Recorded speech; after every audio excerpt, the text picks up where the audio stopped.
My husband's face turned ashen when he walked into the hospital gala and saw my name on the building. Just 6 months earlier, he had moved his 27-year-old mistress into our home, while I was undergoing my 3rd round of chemotherapy. Convinced I wouldn't survive to see another Christmas, he never expected to find me not only alive, but thriving. Watching as the same doctors who saved my life unveiled the new oncology research center, bearing my name. The journey from betrayal to triumph wasn't what I expected, but it revealed a strength I never knew I possessed. Before we jump back in, tell us where you're tuning in from, and if this story touches you, make sure you're subscribed, because tomorrow I've saved something extra special for you. The autumn leaves created a kaleidoscope of color across our 5-acre property. As I stood at the kitchen window, watching the gardener prepare our landscaping for winter, the estate had been featured in 3 home design magazines, a modern farmhouse masterpiece, according to Architectural Digest. From the outside, everything about my life appeared picture perfect, a showcase of achievement, taste, and success. At 42, I had built what most would consider an enviable life. I was Olivia Mercer, the founder and CEO of a thriving wellness app, Orwell, with over 3 million active users. My husband, Carter, had become one of the most sought-after neurosurgeons on the East Coast. The sprawling farmhouse in Greenwich, Connecticut, had been our shared project, transformed from a neglected property into a showplace that reflected both our aesthetics. His preference for clean lines and minimal design was balanced by my love of organic textures and warm, inviting spaces. We had spent countless weekends selecting every finish, debating the merits of various architectural choices, and celebrating each completed phase with champagne picnics on the floor of newly renovated rooms. It was our sanctuary, a testament to the life we had meticulously built together. I turned from the window and winced slightly, pressing my hand against my side where a persistent ache had been bothering me for weeks. I'd been ignoring it, attributing the discomfort to too many hours hunched over my laptop. During our app's latest update launch, it was a dull, gnawing pain, the kind that was easy to push to the back of your mind when deadlines were looming, and investors needed placating. Carter had noticed my occasional grimaces. He'd suggested I have it checked, but with back-to-back investor meetings and an upcoming speaking engagement at a tech conference in San Francisco, I had pushed it to the bottom of my priority list. I was a problem solver. My body was just another system to manage, and I decided this was a low-priority glitch.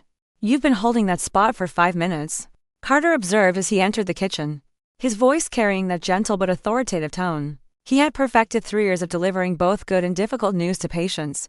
He set his coffee mug down on the quartz countertop and moved toward me, his brow furrowed with professional concern.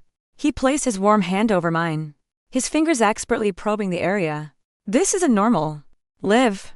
You need to get it checked." I waved it away dismissively, an automatic response honed 3 years of pushing through obstacles. "It's just stress, Carter. Tension. After the conference next week, I'll book a massage. I promise."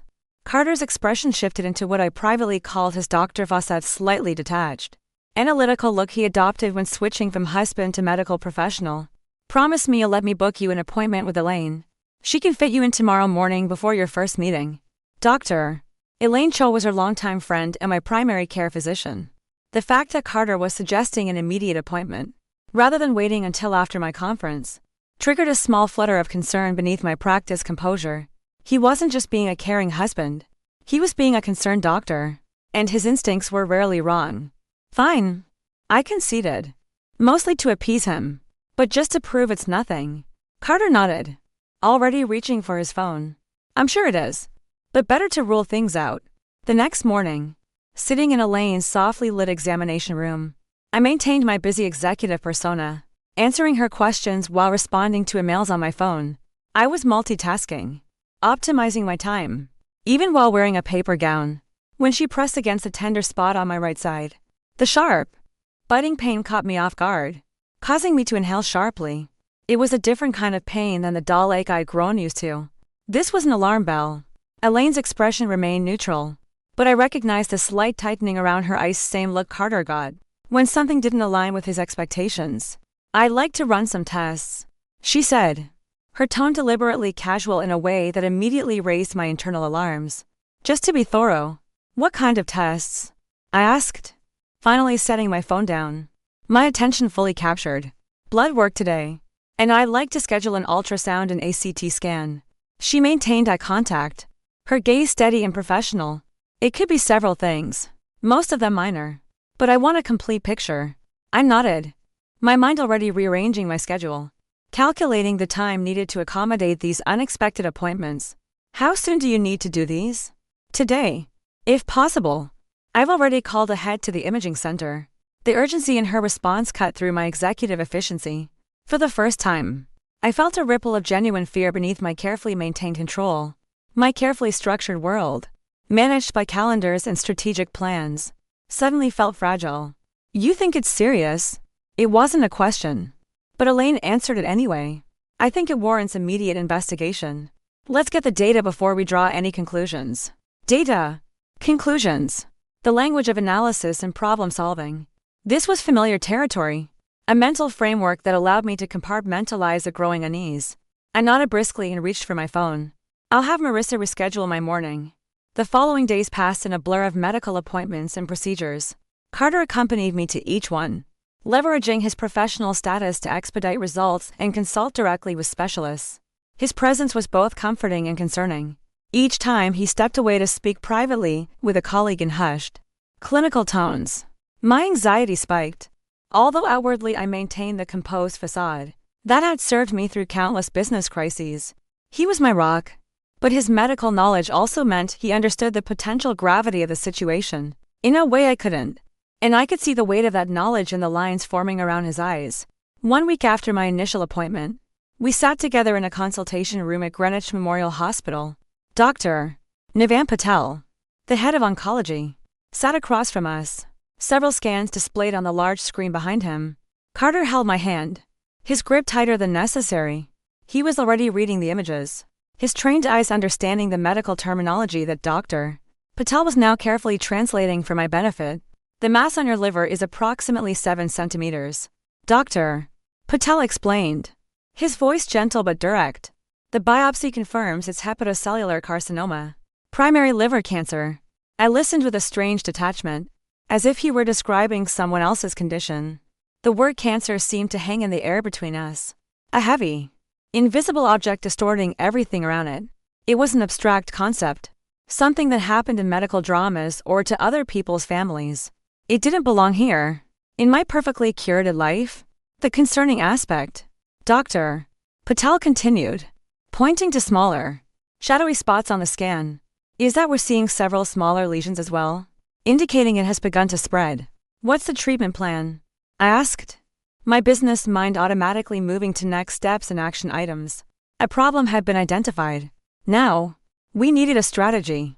Dr. Patel seemed slightly taken aback by my directness, but quickly recovered. Given the size of the primary tumor and the presence of satellite lesions, surgery isn't the first option. We want to start with targeted chemotherapy to reduce the tumor burden, then reevaluate surgical options. Timeline. I pressed, mentally calculating project deadlines and company obligations. How would this fit into queue for projections? Carter's hand tightened over mine. Liv, he said softly, a note of warning in his voice. Dr.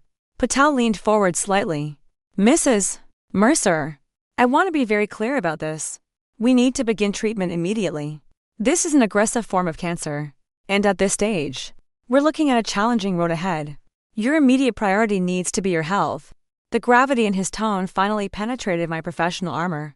I swallowed hard, feeling the controlled world I had built begin to tremble at its foundations. The carefully constructed walls of my life were no longer impenetrable. What are the survival statistics? I asked, my voice steadier than I felt. Carter interjected before the doctor could answer. Statistics don't apply to individuals. Liv, every case is unique. It was the careful evasion of someone who knew the numbers weren't favorable. I fixed my gaze on Dr. Patel. I manage data for a living. Doctor, I need to understand what we're facing. Dr. Patel nodded, respecting my approach. With stage 3 hepatocellular carcinoma that has begun to spread, 5-year survival rates are approximately 30%. He held up a hand to forestall my response. However, those numbers reflect all patients, including those who delay treatment or have other complicating factors. You're otherwise healthy, younger than many patients with this diagnosis. and we have access to several clinical trials showing promising results for your specific cancer profile. 30%. The number echoed in my mind. A statistical probability that suddenly defined my existence. In business, I would never pursue a project with only a 30% chance of success. Yet here I was, faced with odds I couldn't simply refuse to accept. Carter was speaking now, his voice a distant hum as he asked detailed questions about treatment protocols, potential clinical trials, side effect management. I found myself studying his profile as he engaged with Dr. Patel's determined set of his jaw, the focused intensity in his eyes. This was Carter in his element, a brilliant mind confronting a complex medical problem. Would this be the expression I'd see throughout my illness? This professional, problem-solving focus? Or would there be moments when my husband would emerge from behind the doctor, showing the vulnerability and fear that must exist beneath his clinical understanding? As we left the consultation room, Carter's arm around my shoulders felt both protective and somehow performative, as if he were already settling into a role he had observed countless times, the supportive spouse of a cancer patient. I wondered fleetingly if I was being unfair, projecting my own shock and fear onto his genuine concern. "We'll get through this," he said as we walked to the car, the autumn sunshine creating a jarring backdrop to the darkness of our new reality. "I'll contact some colleagues who specialize in hepatic oncology. Get additional opinions on the best treatment approach." I nodded. "Still processing. I need to speak with the board. Arrange for interim leadership at the company." Carter squeezed my shoulder. "Let's take tonight to process before making any decisions." "Dr. Patel said we have a little time to develop the optimal treatment strategy." I stopped walking and turned to face him. "But not much time." "You heard him. This is aggressive. We need to move quickly." Something flickered across Carter's face, a flash of what might have been fear or grief, quickly masked by professional resolution. "We will," he promised. "The proper planning will give us the best chance of success." As we drove home through the picturesque Connecticut countryside, I gazed out at the familiar landscape, now transformed by my diagnosis. The same trees that had seemed vibrantly beautiful this morning now appeared to be in a state of elegant decline, their brilliant colors the final flare of life before winter's dormancy. Would this be my final autumn? The question formed and dissolved in my mind, a chilling whisper I tried to ignore. Carter drove in silence, one hand occasionally reaching over to squeeze mine. Each touch felt like a message neither of us yet knew how to articulate. At home, I stood once again at the kitchen window, looking out at our manicured property. The gardener had finished his work, the grounds now perfectly prepared for the coming winter, everything in its place, organized and controlled, exactly as I had always managed my life. But inside me, cells were multiplying in chaotic rebellion, defying the orderly existence I had constructed through discipline and determination. For the first time in my adult life, I faced a challenge that couldn't be overcome through sheer will, strategic planning, or hard work. As the sunset painted our perfect home in hues of gold and amber, I felt Carter's arms encircle me from behind, his chin resting on my shoulder. "We have options," he murmured. "Advanced treatments, specialists, clinical trials. If anyone can beat this, it's you. Live." I leaned back against him, trying to draw strength from his solid presence, while wondering if his confidence was genuine or a necessary fiction we would both need to maintain. 30%, I whispered, the number a ghost in the warm kitchen. His arms tightened around me. "Numbers are for other people, not for you." In that moment, I chose to believe him, clinging to the conviction in his voice like a lifeline. We stood together, watching the darkness gradually claim our perfect world, neither of us yet understanding how completely everything was about to change, or how the truest test of our marriage would come not from the cancer cells multiplying in my body, but from choices neither of us could yet imagine making. The perfect life we had crafted together was about to be revealed for what it truly was, a beautiful illusion, built on assumptions that would not survive the crucible of serious illness. But standing there, in our showcase kitchen, wrapped in my husband's arms, I couldn't yet see that the destruction of that illusion would ultimately lead not to an ending, but to an unexpected new beginning, one far more authentic and meaningful than the picture-perfect existence now slipping through our fingers. Like the autumn leaves swirling across our impeccable lawn, the initial shock of my diagnosis crystallized into action with remarkable speed. Within a week, my treatment plan was established, an aggressive chemotherapy regimen using a combination of drugs that Dr. Patel described as a gold standard for hepatocellular carcinoma. supplemented by participation in a promising clinical trial at Memorial Sloan Kettering in Manhattan. I approached cancer with the same methodical efficiency I'd applied to building my company. My executive assistant, Marissa, a woman of almost supernatural competence, cleared my calendar and organized a digital folder containing everything from treatment schedules to nutritional guidelines. My coup, James Chen, a man I trusted implicitly, seamlessly stepped into an interim leadership role, maintaining daily video conferences with me when my energy permitted. The board expressed unanimous support, approving an indefinite medical leave while assuring me my position would be waiting, regardless of how long recovery took. My world, though shaken, was held together by the very structures I had so carefully built. Carter, for his part, leveraged his professional connections to assemble what he called my dream team specialists from across the country who consulted on my case, offering opinions and suggestions that he meticulously compiled and evaluated. His dedication was impressive, his medical expertise invaluable in navigating the complexities of treatment options. If he sometimes seemed more like my physician than my husband during these discussions, I attributed it to his training. He was a man who solved problems, and I was now the most complex problem he had ever faced.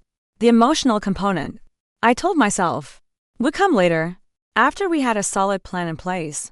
The first chemotherapy session took place on a Tuesday morning in early November. The oncology floor at Greenwich Memorial was designed to be soothing, with its muted colors, comfortable recliners, and large windows overlooking a Japanese-inspired garden. It was an environment engineered to minimize the harsh reality of what was happening. Within its walls, Carter had arranged for a private room, a privilege of his hospital standing. Though I had initially resisted, preferring not to be singled out, he had insisted.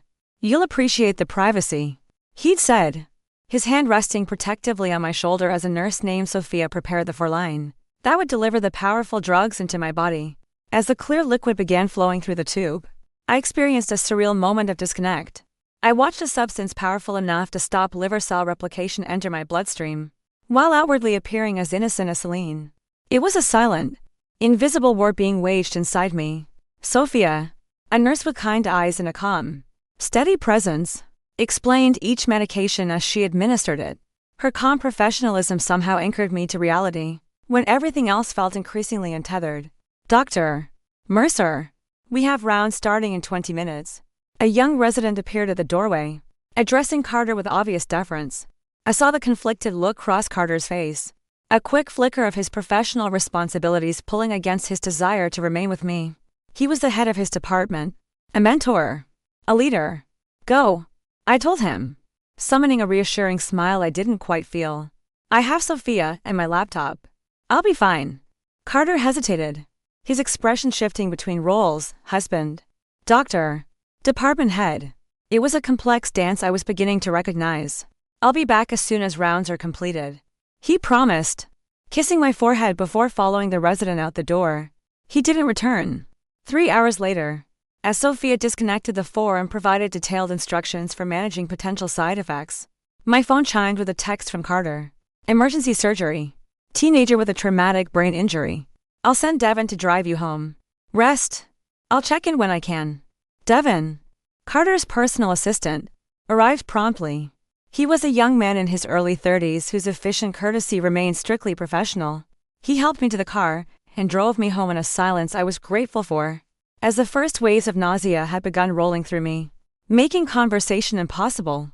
The world outside the car window seemed to tilt and sway, a funhouse version of the familiar Greenwich streets. At home, I managed to reach the master bathroom just before violently emptying the contents of my stomach. The intensity of the reaction caught me off guard. I had researched the side effects extensively, but academic understanding proved to be poor preparation for the physical reality. It was a brutal, full-body assault. Between bouts of vomiting, I fumbled with the anti-nausea medication Sophia had provided, eventually managing to keep a pill down long enough for it to provide marginal relief. Hours passed in a haze of sickness and exhaustion. The master bathroom floor became my world, the cool marble a temporary solace against my feverish skin as I moved between the toilet and the shower, trying to wash away the clinging sensation of illness. Eventually, I managed to drag myself to bed, collapsing onto the custom organic mattress that Carter and I had spent weeks selecting, for its perfect balance of support and comfort. The irony of such careful attention to physical wellness. while cancer cells multiplied in my body, was not lost on me. Even through the fog of medication and nausea, Carter returned after midnight. I registered his presence through a semi-conscious to teeth careful way he eased into bed, his hand briefly touching my forehead to check for fever. The soft sigh as he settled beside me without disturbing my precarious comfort. I wanted to ask about the surgery, to offer comfort for what must have been a difficult case for him, but my body refused to cooperate, pulling me back into an uneasy sleep before I could form the words. Morning brought marginal improvement. I woke to find Carter already dressed in fresh scrubs, placing a glass of water and my morning medications on the nightstand. "How are you feeling?" he asked, his clinical gaze assessing me, like I've been hit by a pharmaceutical truck. I managed, my voice raspy from the ordeal of the previous day. A flash of sympathy crossed his features. "The first treatment is often the hardest. Your body doesn't know what's happening yet." He checked his watch. A subtle movement, but one I didn't miss. "I've arranged for a home health nurse to check on you today. Rebecca will be here at 10. I've got back-to-back surgeries, but I'll call between cases." I nodded, too exhausted to ask for more, though some quiet part of me had hoped he might adjust his schedule, at least for this first brutal aftermath. He has to save lives, I told myself. My situation is managed. Go save lives, I said, summoning a weak smile. "I'll be fine." Rebecca, the home health nurse, proved to be a blessing.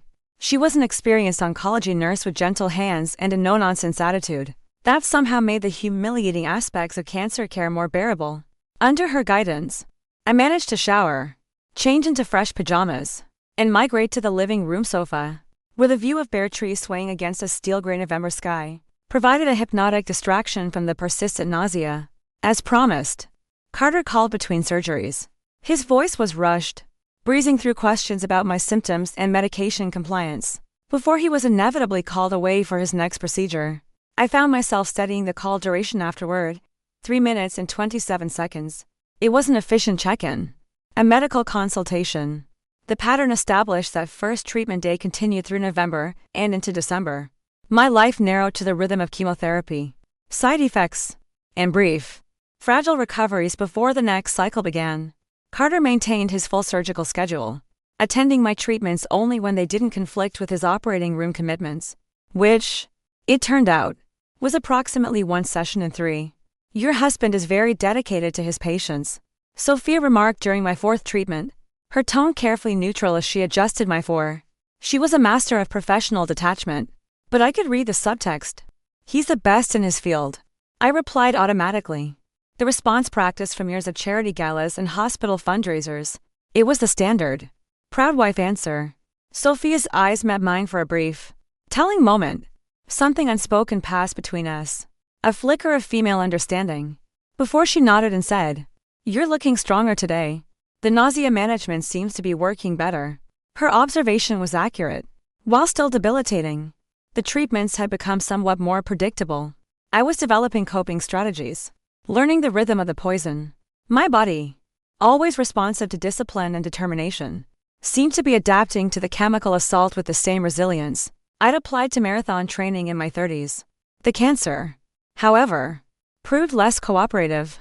Mid-December brought a progress scan that showed minimal reduction in the primary tumor and, more concerningly, growth in several of the satellite lesions. "We need to adjust the protocol," Dr. Patel explained during a consultation. This time, Carter attended virtually, joining via video conference from a medical symposium in Chicago. His face, projected onto a tablet, looked serious and focused. "I'd like to add a targeted therapy alongside a more aggressive chemotherapy combination," Dr. Patel said. I nodded, absorbing the setback with outward calm while inwardly recalculating my survival odds. The 30% figure felt more menacing than ever. "What are the additional side effects?" "Significant," Dr. Patel admitted. "The fatigue will likely increase substantially. Hair loss is virtually certain with this combination. We'll need to monitor your liver and kidney function more frequently. And there's an increased risk of neuropathy."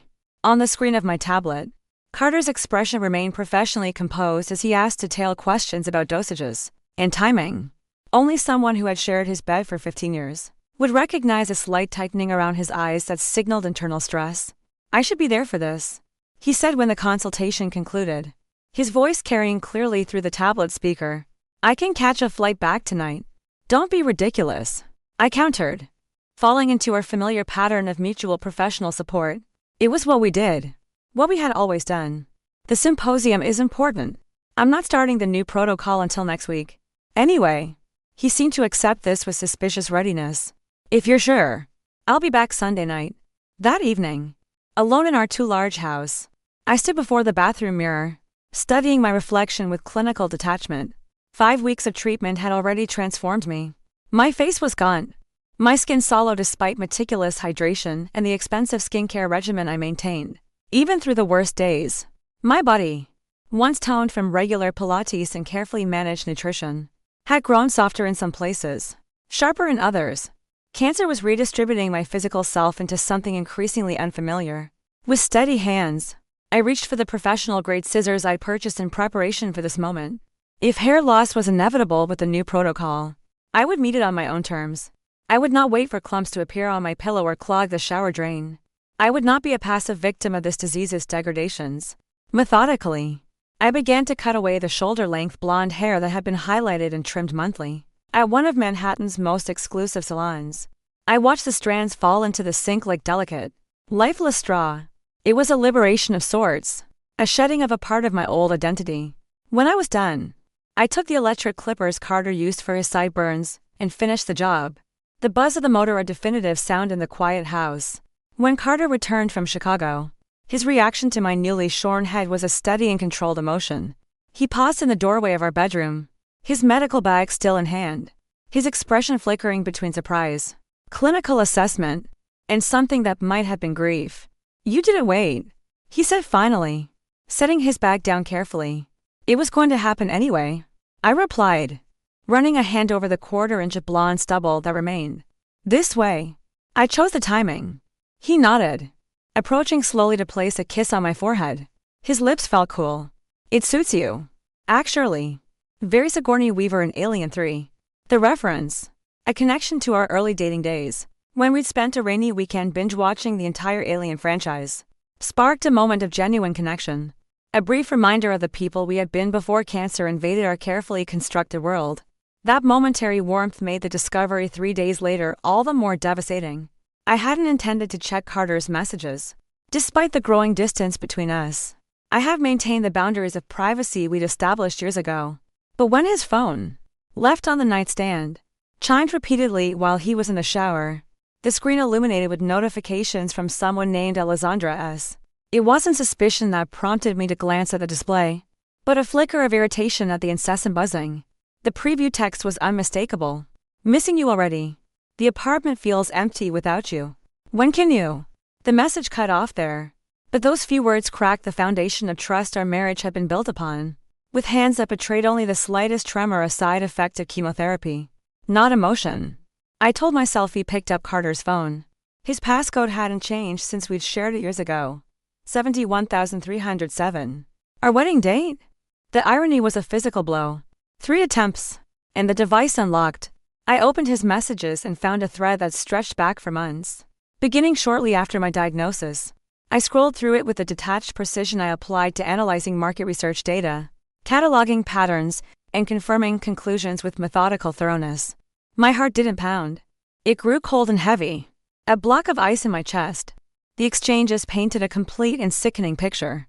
Alessandra Santiago, a pharmaceutical representative Carter had met through work, had evolved from professional contact to emotional confidant to lover in the span of my illness.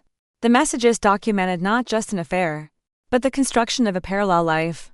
There were discussions about restaurants they'd visited, weekend trips carefully aligned with my treatment schedule, and intimate exchanges about their fears and desires.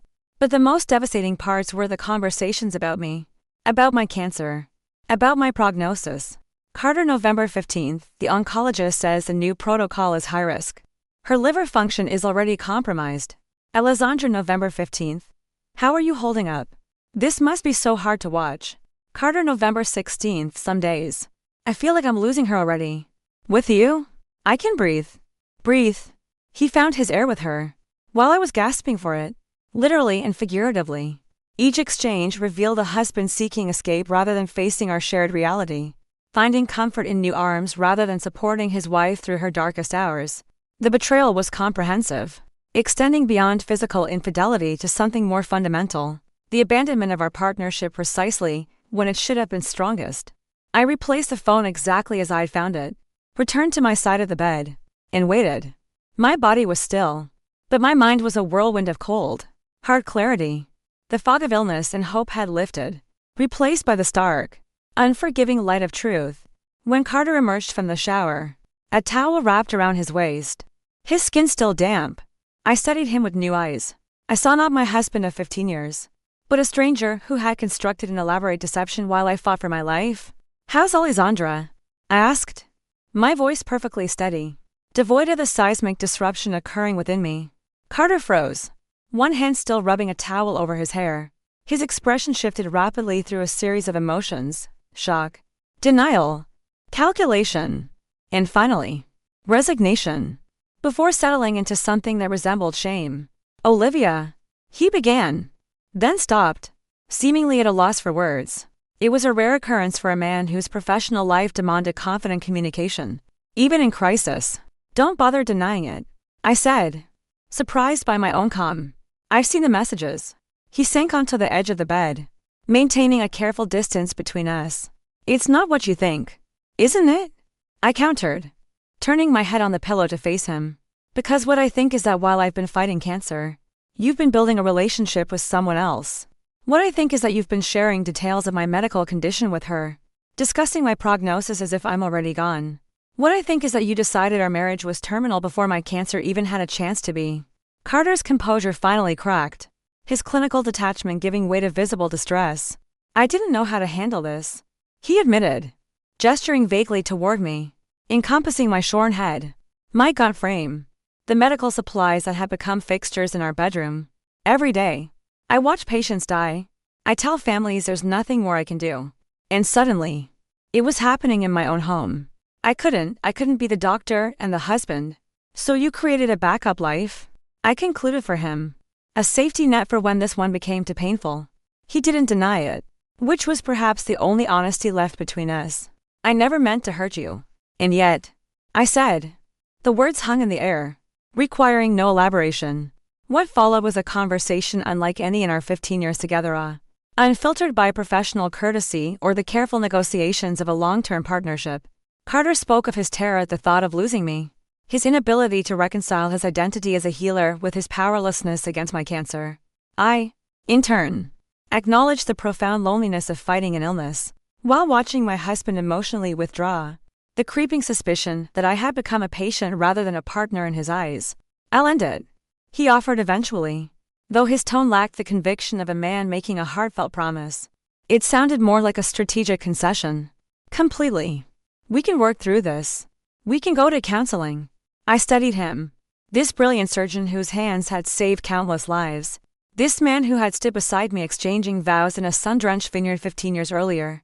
This stranger who had sought comfort in another woman's arms while I vomited away the poison that was meant to save me. "I don't think you can," I said finally. "End it. Maybe. But you can't change the fact that when you were faced with my mortality, your instinct wasn't to draw closer, but to create an escape route. That's not fair," he protested. "I've been here. I've arranged your treatment, consulted with specialists, managed your medications. You've been my doctor." I corrected him, the distinction a clean, sharp cut. "Not my husband." The truth of it silenced him momentarily. When he spoke again, his voice had regained some of its professional steadiness. "What do you want to do?" It was a reasonable, practical question. The same approach we'd applied to every major decision in our marriage.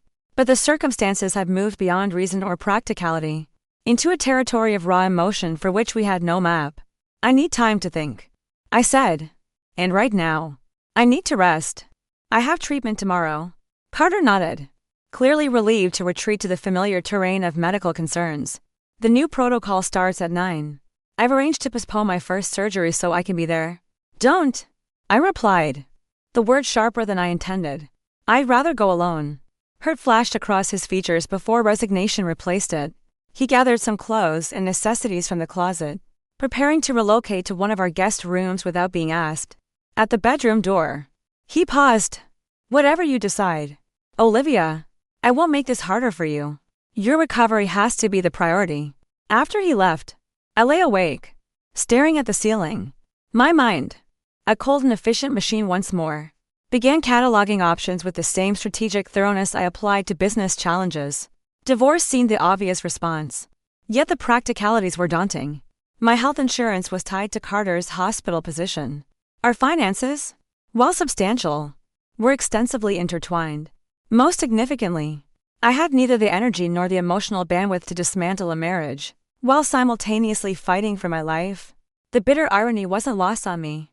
Carter had created an escape plan from our marriage, while I now found myself without a viable exit strategy of my own.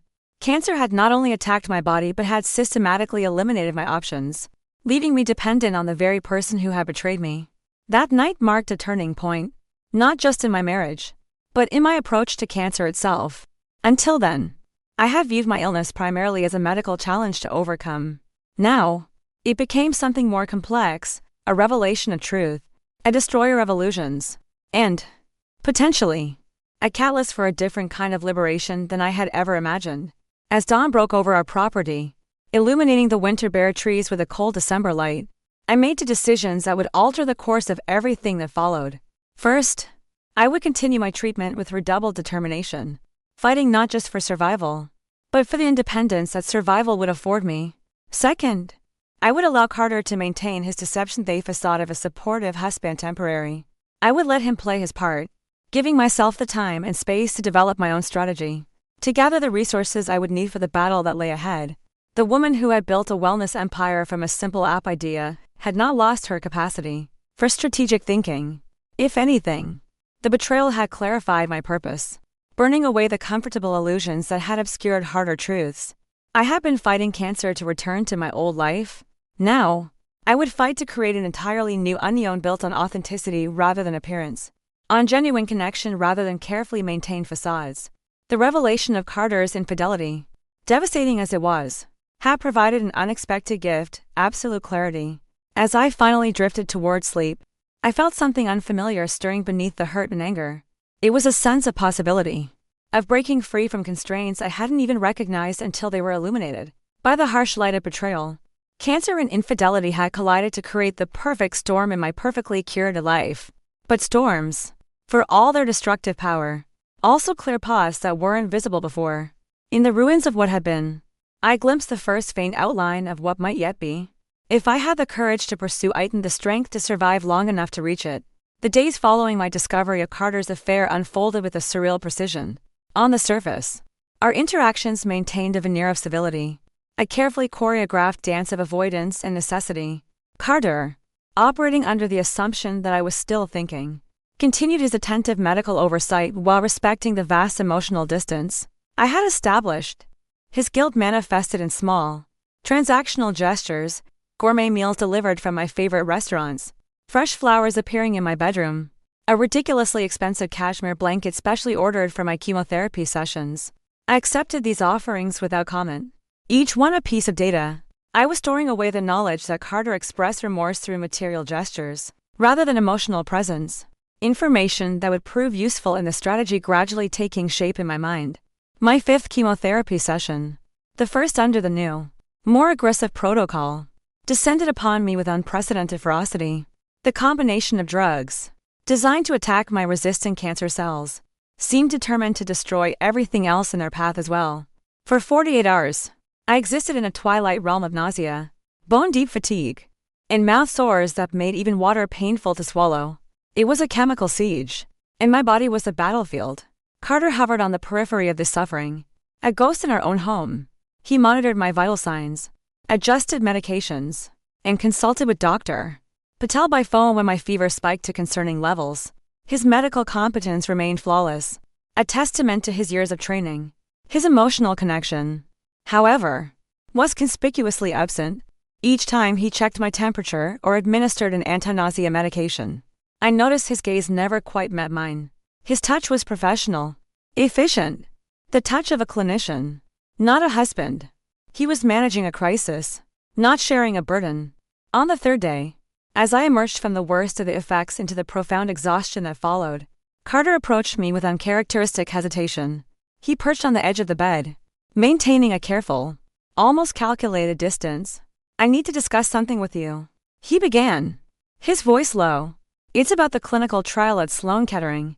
I pushed myself into a sitting position, my muscles screaming in protest, gathering my strength to focus on his words rather than the persistent, high-pitched ringing in my ears. Another delightful side effect of the platinum-based chemotherapy.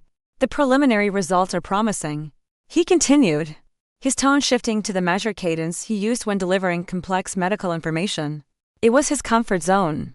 "But the trial is moving to its next phase, which requires more frequent treatments, 3 times weekly instead of once." The implications were immediately clear. A 3-hour round trip from Greenwich to Manhattan, 3 times a week, in my condition, would be grueling, if not impossible. Yet the trial represented my best hope for survival.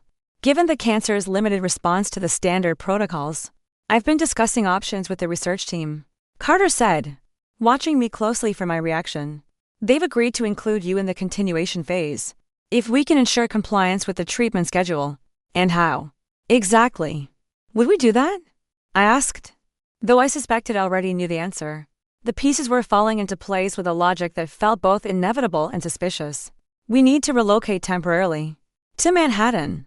He said it as if the idea had just occurred to him, a brilliant solution born of necessity. "I found a place, a fully furnished apartment in the Upper East Side, 10 minutes from the hospital, 2 bedrooms, doorman building, all the amenities you might need." The careful precision of his description, the readiness of the solution, suggested this wasn't a recent discovery but a space already secured. I wondered, with a cold pang of certainty, if Alessandra had helped select it. Perhaps she had already visited this apartment that was now being presented as my lifeline. The thought was like swallowing glass. "What about your surgical schedule?" I asked, my voice flat, watching his expression for any telltale signs. "I've arranged to reduce my load, focusing only on essential procedures. Most can be transferred to colleagues. For critical surgeries, I can commute from Manhattan as needed." The arrangement sounded reasonable, medically necessary, and thoroughly legitimate. Yet beneath the surface of these practicalities lurked questions that Carter seemed determined to avoid. Where did his relationship with Alessandra fit into this new geographic configuration? How would our fractured marriage function in this transitional space? What exactly did he envision for our future beyond my treatment? When would this move happen? I asked, still evaluating options, angles, potential leverage. "Ideally, next week. Your first triple treatment would begin on Monday." The timeline was aggressive, but it aligned with medical necessity. My most recent scans had shown concerning progression in several satellite lesions, reinforcing the urgent need for a more effective intervention. Whatever personal chaos swirled around us, the cancer's relentless advance remained the primary threat. "I'll need time to arrange things with the company," I said, though in truth, James had been handling operations so effectively that my involvement had become increasingly consultative rather than essential. Carter nodded, a wave of relief washing over his features. He clearly interpreted my response as acceptance of his proposal, a sign that I was willing to cooperate, to fall back into our old pattern of practical, joint decision-making. As he turned to leave, I spoke again, my voice stronger than it had been in days. "Carter." He paused, looking back with a wary expectation. "I have conditions." Something flickered across his features. Surprise.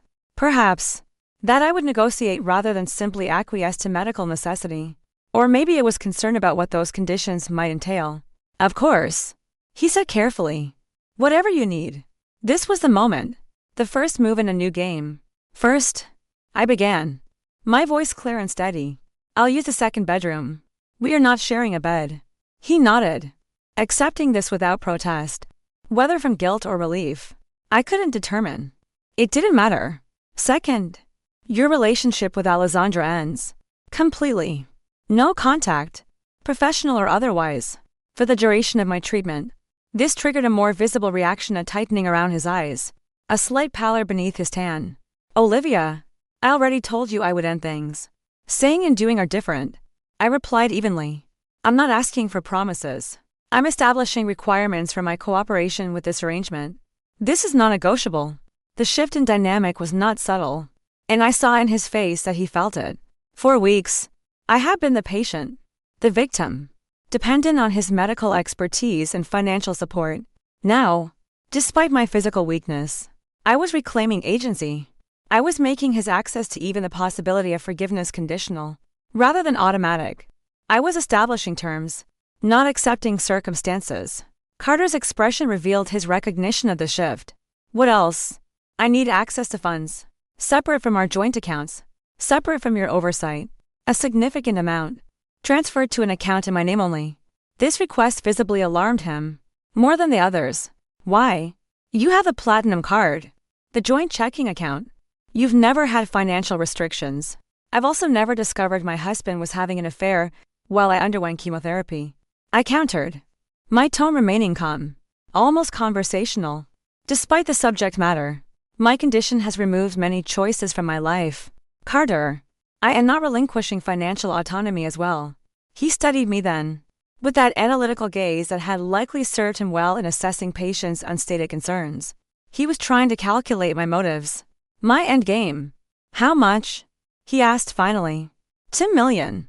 Transferred before we relocate to Manhattan. The figure was calculated. It was substantial enough to provide genuine independence if needed. A war chest for whatever came next. Yet it represented less than 10% of our combined net worth. It wasn't a divorce settlement, but an insurance policy. Carter didn't argue about the amount, which told me everything about the depth of his guilt and the hierarchy of his priorities. Preserving the facade of our marriage, for now, was worth the price. I'll make the arrangements tomorrow, he said, his voice strained. Anything else? He asked, as if bracing for another blow. Yes. I held his gaze steadily, making sure he understood this was the most important condition of all. Complete transparency about my medical condition. No more discussions with colleagues about my prognosis without my being present. No more decisions presented as fait accompli. I am a partner in my treatment, not a recipient of your expertise. This final condition seemed to affect him most deeply, touching the core of his identity as both doctor and husband. The lines between these roles had blurred during my illness, allowing him to retreat into a comfortable professional detachment. When emotional engagement became too painful, I was now redrawing those lines with an indelible marker. You're right, he said finally, his voice barely a whisper. That should have been true from the beginning. We regarded each other across the expanse of our king-sized bed, a distance that seemed both physical and metaphorical. In that moment, I recognized that regardless of whether our marriage ultimately survived, I had already begun the essential process of reclaiming myself from cancer's tyranny, and from the constraints of a relationship that had been built more on mutual accomplishment than genuine intimacy. I will accept the Manhattan arrangement under these conditions, I said, making it clear that my agreement was conditional, a contract, not a capitulation. Carter nodded, relief and weariness competing in his expression. I'll take care of everything. The week that followed operated with the cold precision of a military operation. Devin, Carter's assistant, coordinated the logistics of our temporary relocation, arranging for our essential belongings to be transported to the Manhattan apartment. Carter, true to his word, transferred the promised funds without discussion. The transaction appeared in my banking app with a simple notation, as agreed. See, the apartment proved to be exactly as described, an elegantly furnished two-bedroom, on East 63rd Street, featuring floor-to-ceiling windows with breathtaking views of the city skyline. The building offered a 24-hour doorman, a concierge service, and a private elevator that opened directly into the unit amenities, clearly selected with my compromised health and need for privacy in mind. What Carter hadn't mentioned, of course, was the apartment's previous occupant. As I explored the space while he was at the hospital consulting with the Sloan Kettering team, I discovered the subtle, ghostly evidence of Alessandra's presence. A faint, cloying scent of a distinctive perfume and not one of mine lingering in the master bathroom. A single long, dark hair caught in the drain of the walk-in shower. A women's magazine, one I never read, tucked beneath the living room coffee table. These were small, almost insignificant traces, but together they confirmed what I had suspected. This hadn't been a hastily arranged medical necessity. This had been their place, a love nest, repurposed into a sick room. I chose not to confront Carter with this knowledge immediately. Instead, I added it to the growing catalog of information I was assembling in my mind. Each discovery, as painful as it might be, provided another piece in the strategic puzzle. I was constructing a comprehensive understanding of exactly what I was fighting for and against. The night before my first triple treatment, I sat alone by the apartment's wall of windows, watching the lights of Manhattan create brilliant, artificial constellations against the December darkness. Below, the city pulsed with holiday energy. Shoppers hurried along illuminated streets. Tourists gathered at seasonal attractions. Couples entered restaurants for celebratory dinners. Normal life, in all its vibrant, chaotic glory, continued its rhythm, while mine had been completely restructured around survival. Carter entered quietly, setting his medical bag on the console table by the door. Everything's arranged for tomorrow. Dr. Wilson will oversee the protocol personally? I nodded, still gazing at the city below. When did you first bring Alessandra here?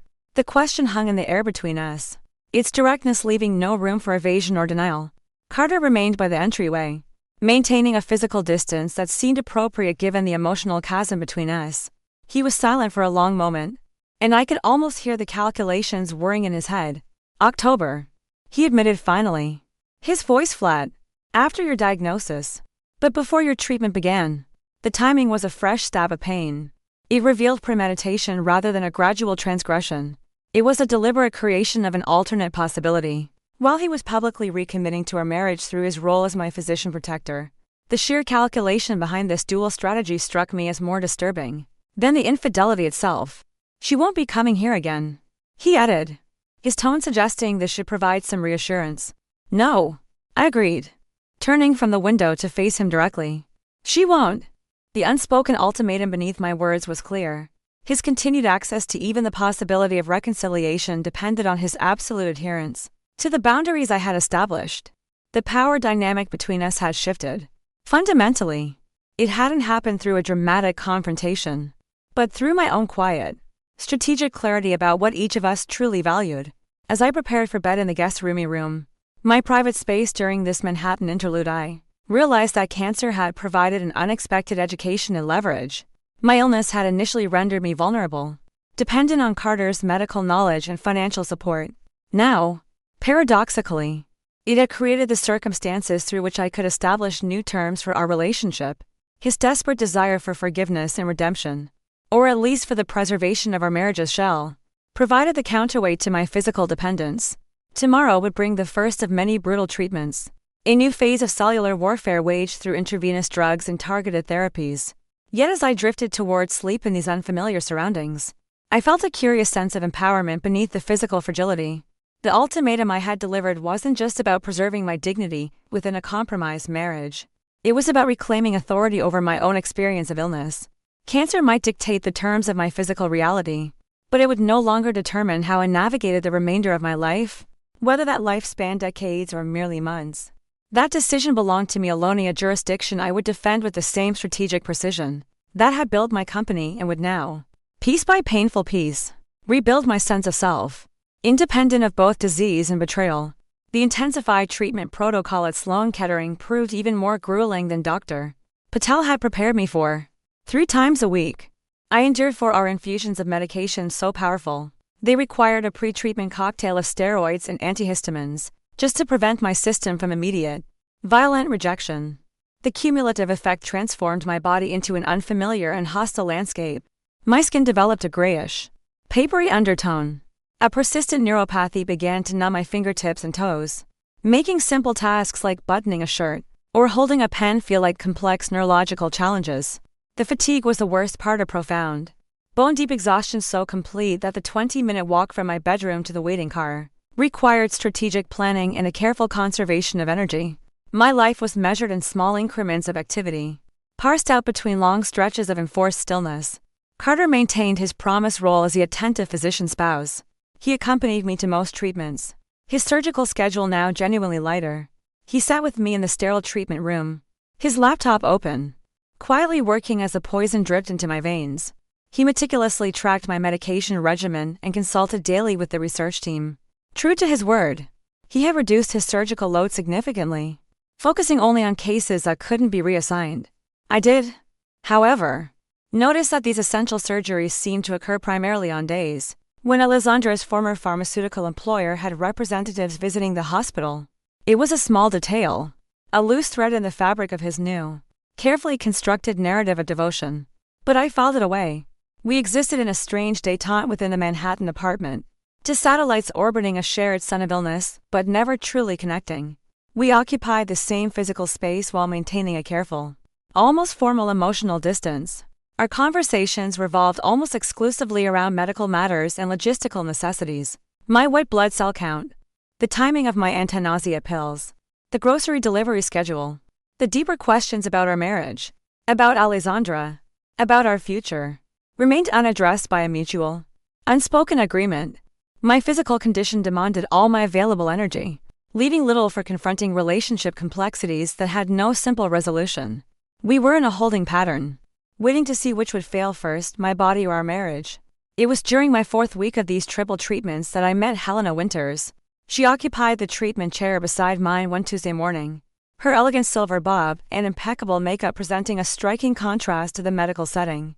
While most patients, myself included, arrived in comfortable clothing optimized for the long, draining hours, Helena wore a beautifully tailored charcoal pantsuit with a vibrant emerald silk blouse. She was dressed for a board meeting, not a chemotherapy infusion. "First time in this particular chair?" she asked, as the nurses prepared our respective IVs. Her voice was warm, but carried a slight, attractive raspiness, the kind one might associate with late nights. Good scotch. Or, I would later learn, vocal cord damage from a previous intubation. "First time in this chair," I replied. "Not my first treatment." She nodded, assessing me with shrewd, intelligent blue eyes that seemed to miss nothing. "Hepatocellular carcinoma, stage 3 with metastatic presentation." I'd wager it wasn't a question, but a precise diagnosis delivered with the confidence of an expert. I raised an eyebrow in response. Surprised. "Your medication protocol is distinctive," she explained with a slight smile. "The specific combination of the platinum-based drug and the targeted therapy agent. I've been coming here long enough to recognize the cocktails." She extended a hand, her grip surprisingly firm. "I'm Helena. By the way, stage 4 ovarian, 3 recurrences. Currently in my 4th round of what they so charmingly call salvage therapy." "Olivia," I offered, shaking her hand. "And salvage therapy sounds exactly like what it is. Last-ditch efforts after the standard protocols fail." Helena finished for me, her smile widening. "But I've been in last-ditch territory for 2 years now, which says something about the quality of the ditches, doesn't it?" Her matter-of-fact approach to her own terminal illness was as shocking as it was refreshing. After months of Carter's careful euphemisms and the research team's cautiously optimistic projections, Helena's unvarnished honesty was a blast of cold, clean air. She spoke about cancer with the pragmatic clarity of a seasoned executive, discussing difficult market challenges acknowledged, analyzed, but not surrendered to. "Is your husband parking the car?" she asked, glancing toward the treatment room entrance. "Surgery," I replied automatically. "He's a neurosurgeon at Presbyterian." Helena's expression shifted subtly, a flicker of something I couldn't quite read. "Convenient to have a doctor in the family during all this.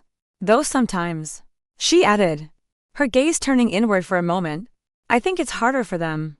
They know too much about all the things that can go wrong." Before I could respond, a distinguished-looking man in his early 70s entered the treatment area. He was carrying to take-out containers from what I recognized as an exclusive French bistro, several blocks away. He approached Helena with a warmth that seemed to create a small, invisible bubble of intimacy around them, transcending the clinical setting. "Foie gras torchon from Lucien," he announced, setting the containers on her side table. "They opened early when I explained it was for you." "Showing off your French again, Robert," Helena teased, though her expression softened with a wave of genuine affection that was beautiful to witness. "Robert, this is Olivia. She's just starting the triple protocol." Robert extended a hand in a formal, old-world greeting. "Robert Winters. A pleasure." A function as moral support and food delivery service extraordinaire, among other things, Helena added with a dry smile. "Former CEO of Winter Pharmaceuticals, current chairman of 3 medical research foundations, and husband of nearly 50 years. He's slightly overqualified for the delivery job, but he insists." The treatment session that followed proved unlike any I had experienced. While most patients, including myself, typically retreated into private worlds of discomfort, headphones, and iPads, Helena engaged me in a conversation that was both wide-ranging and deeply personal. We talked about business strategy, the challenges of female leadership, fashion, and the complex art of navigating a serious illness while trying to maintain one's professional identity. Robert remained present throughout, a quiet, reassuring force. He contributed occasionally to the discussion, but was primarily focused on ensuring Helena's comfort, adjusting her blanket, offering ice chips for the metallic taste that accompanied certain medications, quietly consulting with the nurses when a new symptom appeared. Their dynamic fascinated me. It was a partnership clearly forged through decades of shared experiences, now tempered in the crucible of her illness. Robert's attention never wavered. His concern was evident in every small gesture, but it was never smothering. He treated her not as a fragile patient, but as his brilliant, formidable wife who just happened to be attached to him for pull. And Helena, despite her obvious physical discomfort, maintained both her dignity and her essential self. The illness was changing her circumstances, but it had not touched her core identity. "How do you do it?"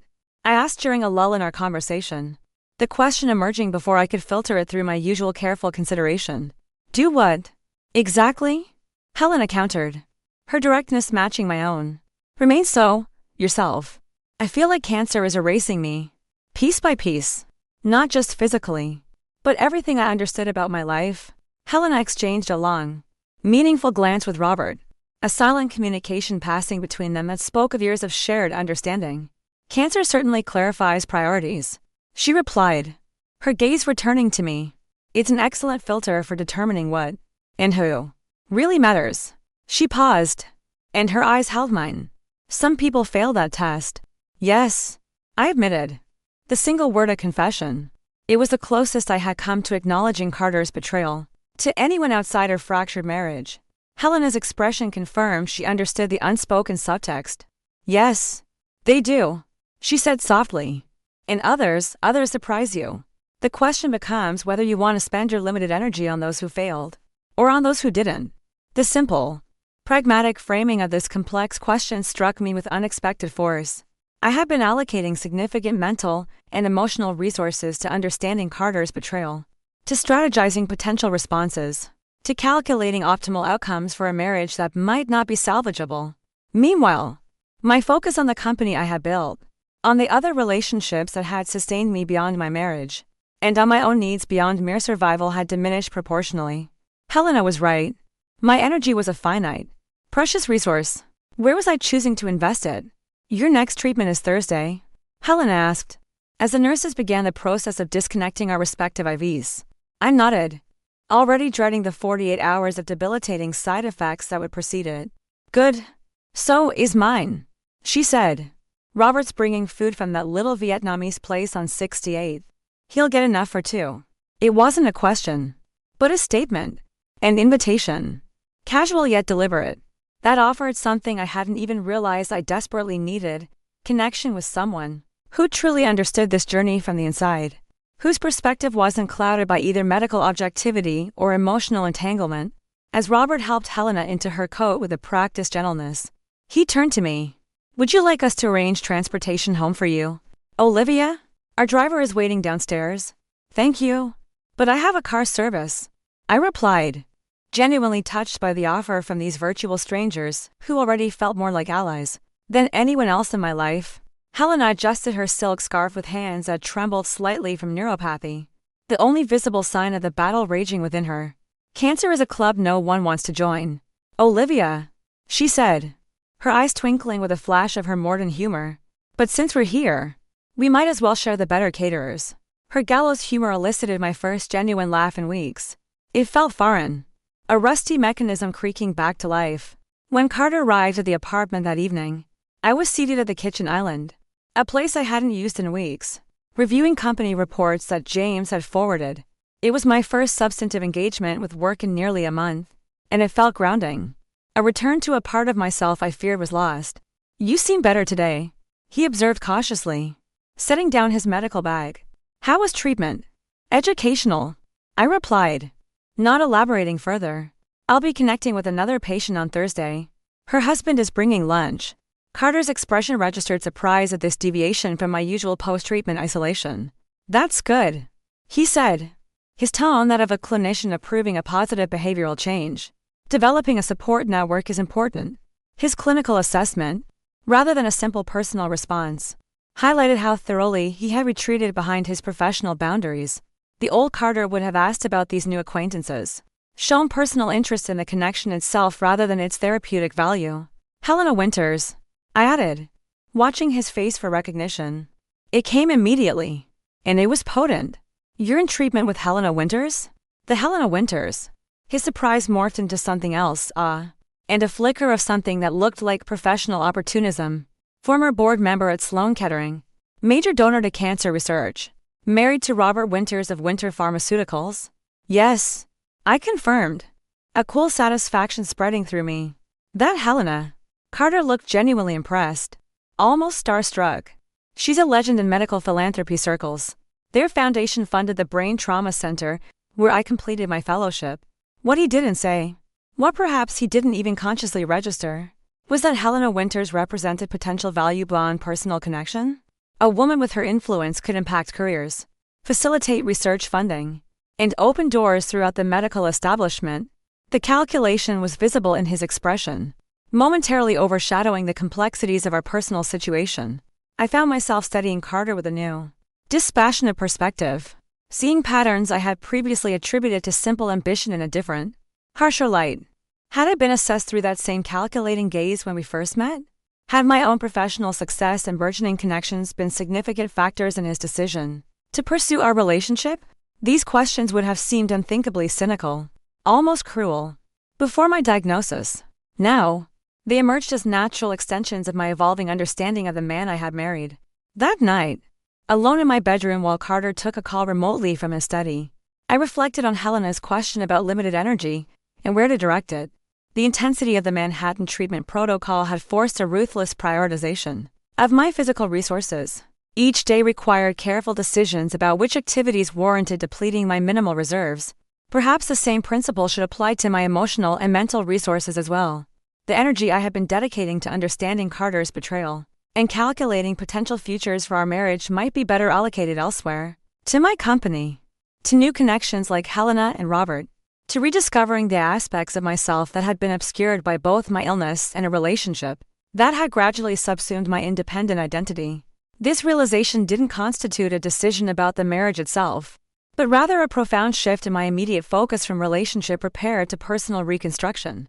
Whether Carter and I ultimately remained together or separated became a question for later, a problem to be solved after I had successfully navigated the primary crisis of my survival.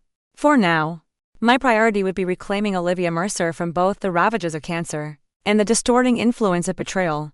As I drifted toward sleep, I found myself looking forward to Thursday's treatment with an unexpected sense of anticipation.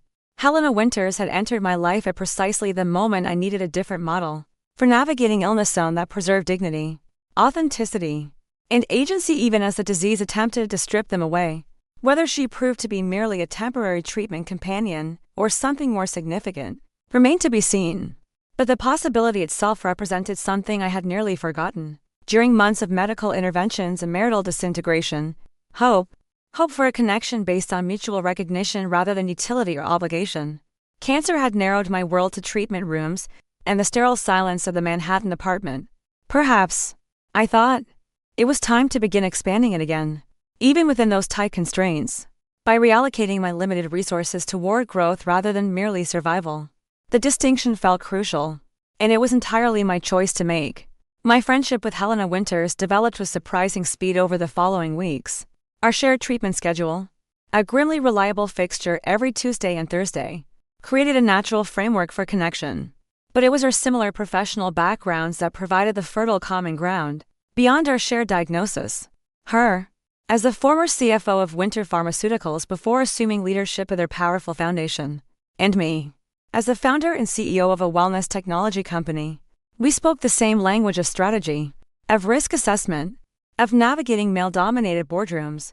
Cancer, for us, was another hostile takeover bidden we were determined to fight with every strategic tool at our disposal.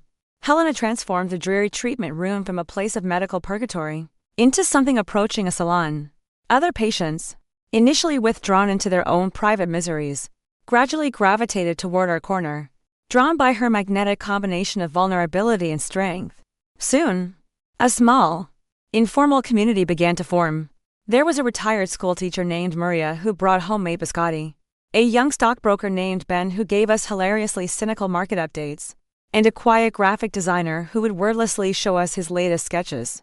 Even the medical staff seemed to orbit around Helena.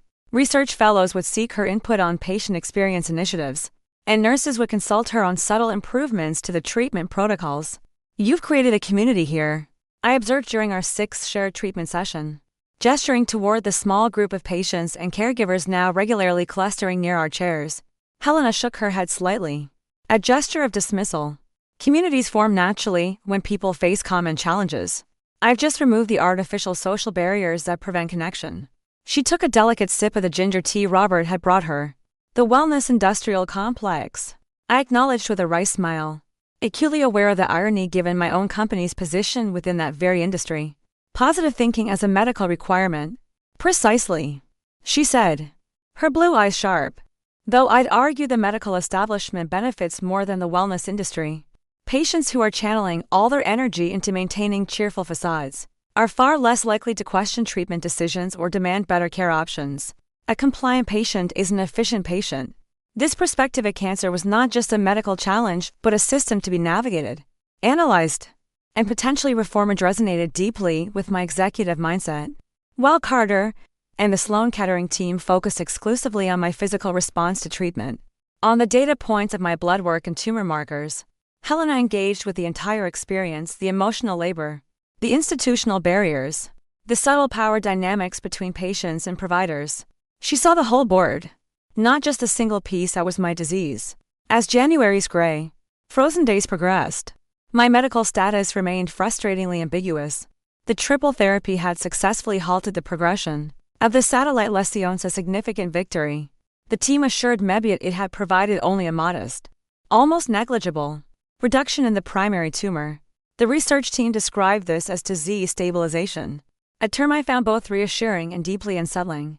It wasn't remission, but it was preferable to continued progression.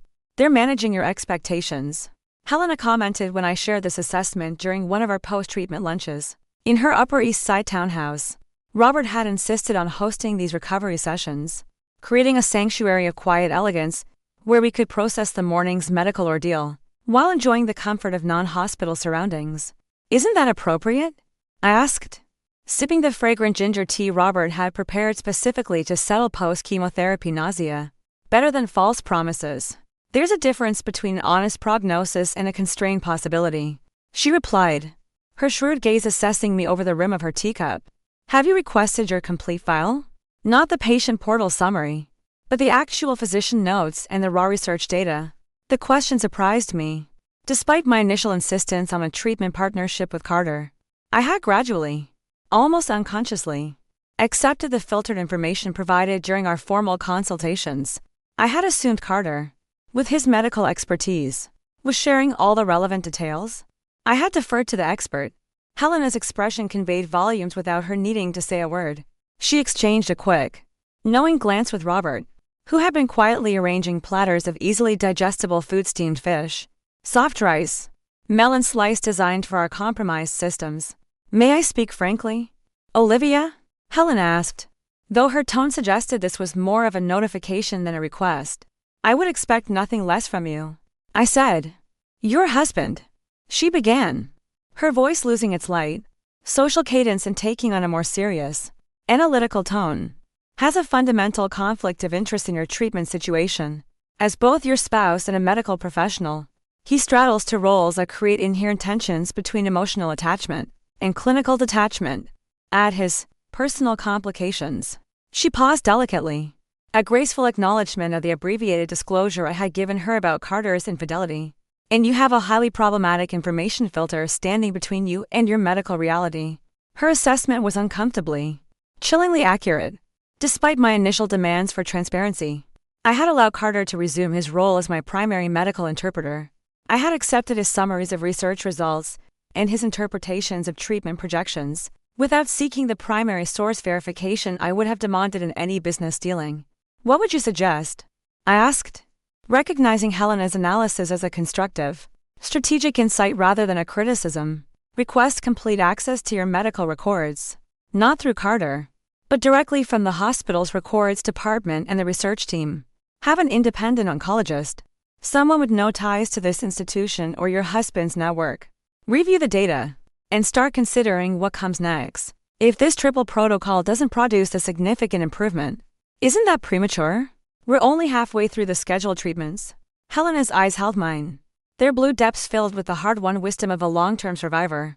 In my experience, Olivia, exploring your options from a position of relative stability is infinitely preferable to being forced to make critical decisions during a crisis.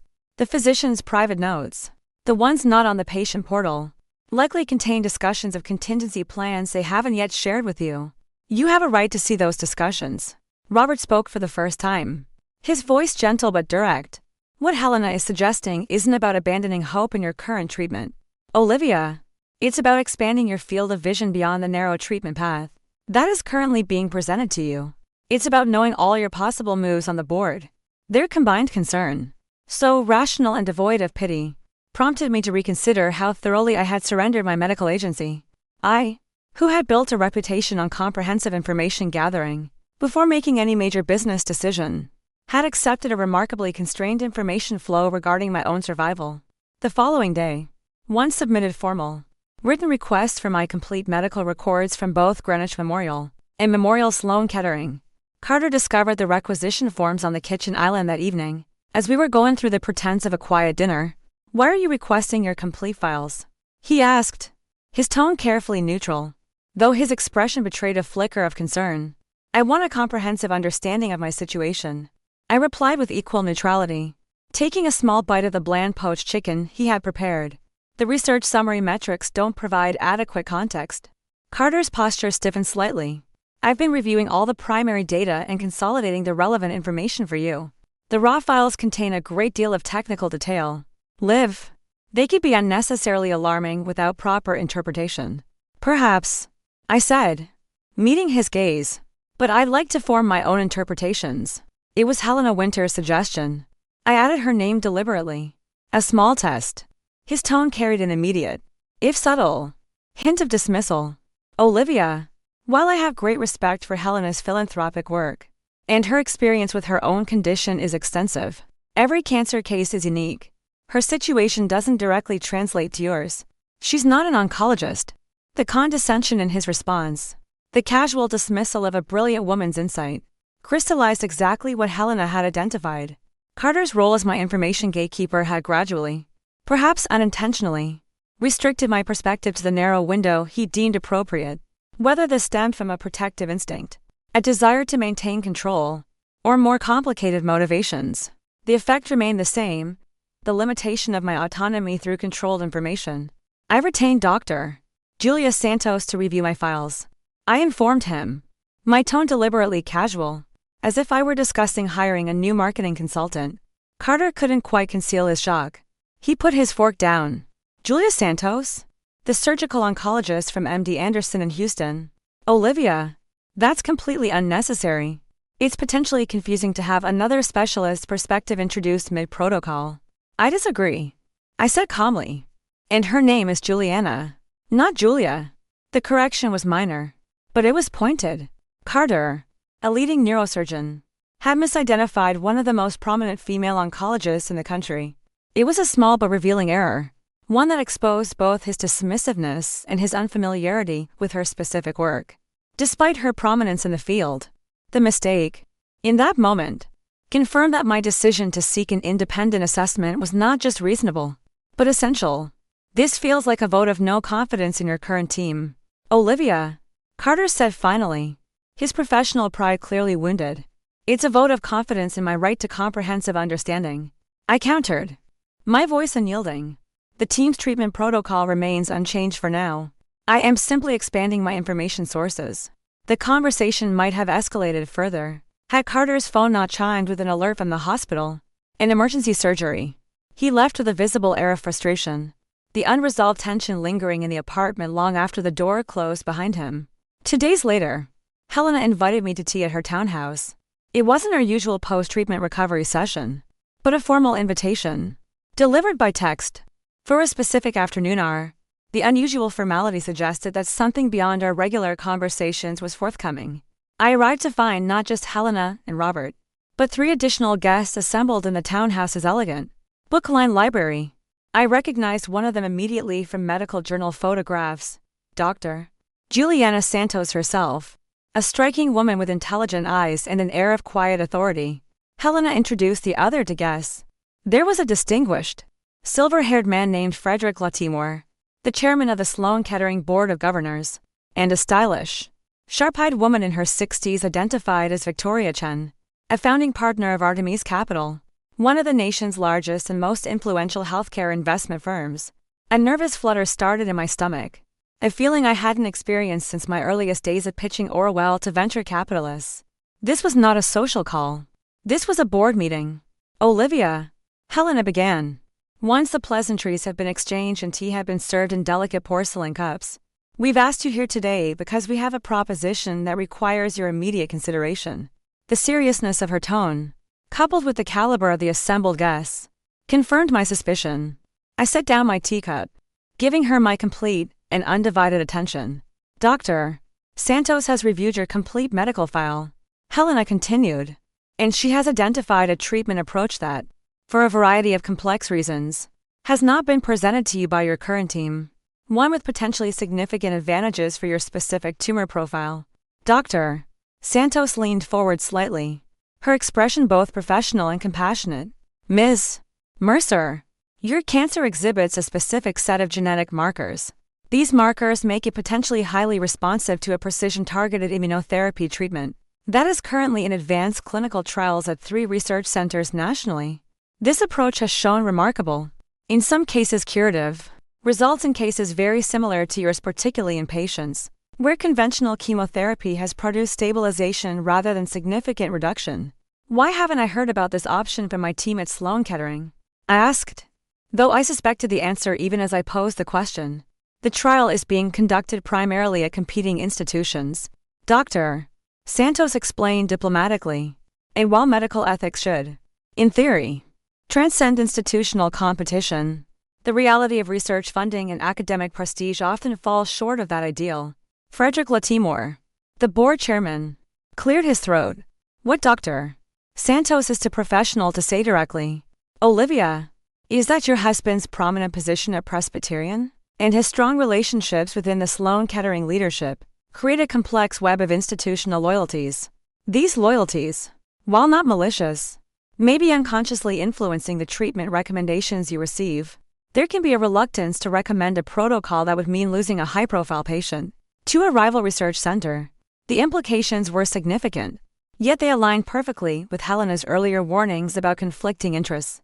I turned to Victoria Chen, the healthcare investor, my gaze silently asking what her role was in this medical discussion. Understanding my unspoken question, Helena explained, Victoria's firm has been instrumental in funding the immunotherapy research that Dr. Santos referenced. The trial protocol, to be effective, requires relocation to the lead research site in Houston for a minimum of 8 weeks, and a treatment slot has just become available. It would need to begin within the next 14 days to optimize a window created by your current disease stabilization. The proposition crystallized with breathtaking clarity. They were offering me an off-ramp, a chance to abandon the current Manhattan-based protocol, separate myself from Carter's medical oversight, and commit to an experimental, potentially revolutionary, treatment in Houston under Dr. Santos's direct care. This is a significant pivot, I observed, my mind racing to process the implications, not just for my treatment path, but for my increasingly tenuous marriage. Helena nodded, her direct gaze conveying a complete understanding of all that I wasn't explicitly stating. Significant pivots, Olivia, occasionally offer the best chance for meaningful progress. The question becomes whether the potential benefits of this new path outweigh the cold certainties of the one you would leave behind. Her framing potential benefits versus cold certainties resonant, far beyond the immediate medical considerations. My current treatment offered a predictable, managed decline, a state of stabilization without the real promise of substantial improvement. The Houston option presented greater uncertainty, but it was paired with the possibility of a transformative result. The parallel to my personal situation with Carter was impossible to ignore. What, exactly, are you proposing? I asked, my voice steady, seeking clarity on the practical specifics. a place in the Houston trial, under my direct supervision. Dr. Santos replied. Full logistical support, including accommodations near the research center and comprehensive concierge medical services, will be arranged. She paused. If you're interested, I am prepared to review the complete protocol details with you now. I raised a hand slightly. Before we discuss the medical specifics, I need to understand why. Not why the treatment might work. You trust your assessment on that, doctor. But why this extraordinary intervention from all of you? I gestured to the assembled group. This level of personal involvement suggests motivations beyond general medical concern. Helena smiled. A small, appreciative smile that acknowledged the directness of my question. A valid observation. My foundation, as Victoria can attest, has invested significantly in this specific research path. Successful, high-profile cases help accelerate broader FDA approval and application. Your profile relatively young, previously healthy, with considerable professional resources and a public platform makes you an ideal candidate, not just medically, but as a potential advocate, should the treatment prove successful. So I represent both a medical opportunity and a potential return on your investment. I summarized. Not as a criticism, but as a point of clarification. You represent the intersection of medical promise and practical impact. Helena corrected gently. Science, my dear, advances through strategic application as much as through peer research. Your case could help bridge that gap. The proposition before me wasn't simply a treatment alternative. It was a fundamental realignment of my medical approach, my physical location, and my relationship dynamics. Accepting it would mean leaving Carter behind, physically and symbolically, while the treatment in Houston determined whether our separation would be temporary or permanent. Yet within this complex, high-stakes decision lay something I have been steadily, painstakingly reclaiming since discovering Carter's betrayal: agency. Complete and total agency over my own path, medical and otherwise. The Houston option represented not just an alternative treatment, but a definitive assertion of my independence from Carter's medical oversight, from Sloan Kettering's institutional limitations, from the passive patient role I had gradually, resentfully accepted. I'll need to review the complete protocol details, I said finally, making no commitment, but opening the door to serious consideration. Helena nodded, a look of deep satisfaction evident in her expression. That's all we ask for today, Olivia. The complete information. And then, your independent decision. As the meeting concluded and farewells were exchanged, Helena held my arm gently, keeping me behind for a moment as the others departed. This isn't just about cancer treatment, Olivia, she said, her voice low and for my ears only. Once we were alone. It's about reclaiming ownership of your life's trajectory. Whatever you decide about Houston, remember that distinction. Her insight cut to the very heart of my situation. Beyond the medical considerations, beyond the marital complications, lay the essential question of who would direct the remainder of my time, whether it was measured in months or in decades. The cancer diagnosis had gradually transferred that direction to medical protocols, and to Carter's interpretation of them. The proposition I held in my hands, regardless of my ultimate decision, had restored my fundamental understanding that the choice, and the power, remained mine to make. I left Helena's townhouse that afternoon with a portfolio of medical documents to review, but also with something far more valuable, a renewed and unshakable clarity about the distinction between receiving care and surrendering control. Cancer had temporarily blurred that distinction. Helena, and her extraordinary proposal, had just brought it back into sharp, brilliant focus. I returned to the Manhattan apartment with Dr. Santos's comprehensive treatment proposal tucked into my handbag. The physical weight of the document seemed disproportionate to its size, heavy with the alternative pathway it outlined.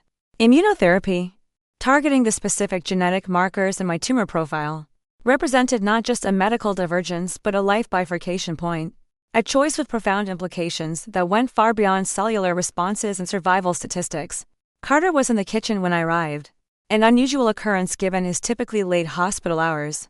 He had prepared dinner, another rarity in our recent, sterile routine, and had arranged to place settings at the small table by the window that overlooked the city lights.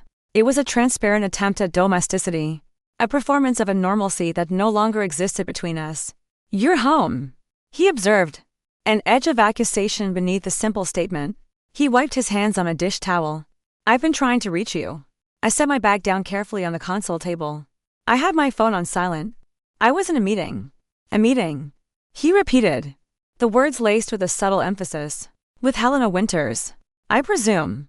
The defensive note in his voice confirmed my suspicion. He had made inquiries. After discovering my request for my medical records, he would have activated his professional network. Carter had access to information channels I couldn't track, conversations in hospital corridors, text exchanges with well-placed colleagues, the institutional gossip that inevitably circulated through the tight-knit medical communities of New York. He already knew something was afoot. Yes. With Helena. I confirmed without elaboration. Moving toward the table. Dinner looks thoughtful. What's the occasion? My calm acknowledgement of the meeting he had clearly already discovered seemed to disrupt his rehearsed approach. He hesitated. His planned speech momentarily derailed. I thought we should talk about your treatment progress. Next steps. The research team is very encouraged by the disease stabilization. Disease stabilization isn't remission. I noted, taking a seat at the table but leaving the folder containing the proposal in my bag. It's a stalemate. In advanced hepatocellular carcinoma, Olivia, a stalemate represents a significant victory. Carter countered, slipping easily into his clinical voice as he served the carefully prepared meal. It was poached salmon with steamed asparagus, food selected for their compatibility with my compromised digestive system. A doctor's meal. Many patients at this stage never achieve that benchmark. The statement was technically accurate, yet fundamentally evasive. It was a classic example of managing expectations, focusing on relative progress rather than absolute outcomes. I had encountered similar framing in business contexts, when underperforming projects were positioned as successes against drastically reduced expectations. What are the projections if we continue with the current protocol? I asked directly, not compared to statistical averages for other cases, but specific to my situation. Carter's hesitation was brief, but telling. The team believes continued stabilization is a most likely outcome, with incremental tumor reduction possible over extended treatment cycles. And the survival prognosis under that scenario? His expression tightened almost imperceptibly. The prognosis becomes more favorable with each cycle that maintains stabilization. We're building a foundation for potential long-term management. The careful language management rather than cure. Potential rather than expect to contained volumes of unspoken qualification. Carter was outlining a future of indefinite treatment, of perpetual medical intervention. A life where survival was measured in incremental extensions, rather than a true restoration of health. It was a life sentence of being a patient. I've been presented with an alternative treatment approach, I said, deciding that direct disclosure was preferable to a prolonged, tactical conversation. His eyes, which had been focused on his plate, snapped up to meet mine. Dr. Juliana Santos has reviewed my case. I continued, my voice even. She has recommended a precision immunotherapy protocol currently in trial at MD Anderson in Houston. Carter's expression shifted in a rapid, visible succession from surprise to professional interest to a guarded concern that quickly hardened into opposition. Juliana Santos. She's certainly respected in surgical oncology, but her immunotherapy work is considered somewhat experimental by mainstream standards. The trial results appear highly promising for cases with my specific genetic markers. I countered, quoting a line directly from Dr. Santos's report, particularly for patients who've achieved stabilization but not significant reduction through conventional chemotherapy. Carter set down his fork. The food forgotten as the conversation shifted from a theoretical discussion to an immediate, high-stakes conflict. Olivia, changing protocols mid-treatment carries significant risks. The current approach has successfully halted progression. Introducing a new treatment modality could disrupt that stability. It could make things worse. Or, I replied, my voice still even. It could transform stability into actual improvement. Dr. Santos believes my tumor profile makes me an ideal candidate for this specific approach. Based on a paper review of your records, Carter noted dismissively, not on direct clinical observation, not in consultation with your current, world-class team. The criticism might have seemed reasonable from a purely medical perspective, yet it conveniently overlooked the complex web of institutional affiliations and professional networks that influence treatment recommendations. Carter's automatic defense of the current protocol reflected not just medical caution, but the intricate system of professional relationships and institutional loyalties that Helena had so astutely identified. He was defending his territory. The Houston trial has a treatment slot available. I continued, watching his reaction carefully. It would require relocating there for a minimum of 8 weeks, beginning within the next 2 weeks. The full implications registered immediately, and his face paled. Houston. Olivia. That's completely unnecessary. If you're interested in immunotherapy approaches, I can explore options right here.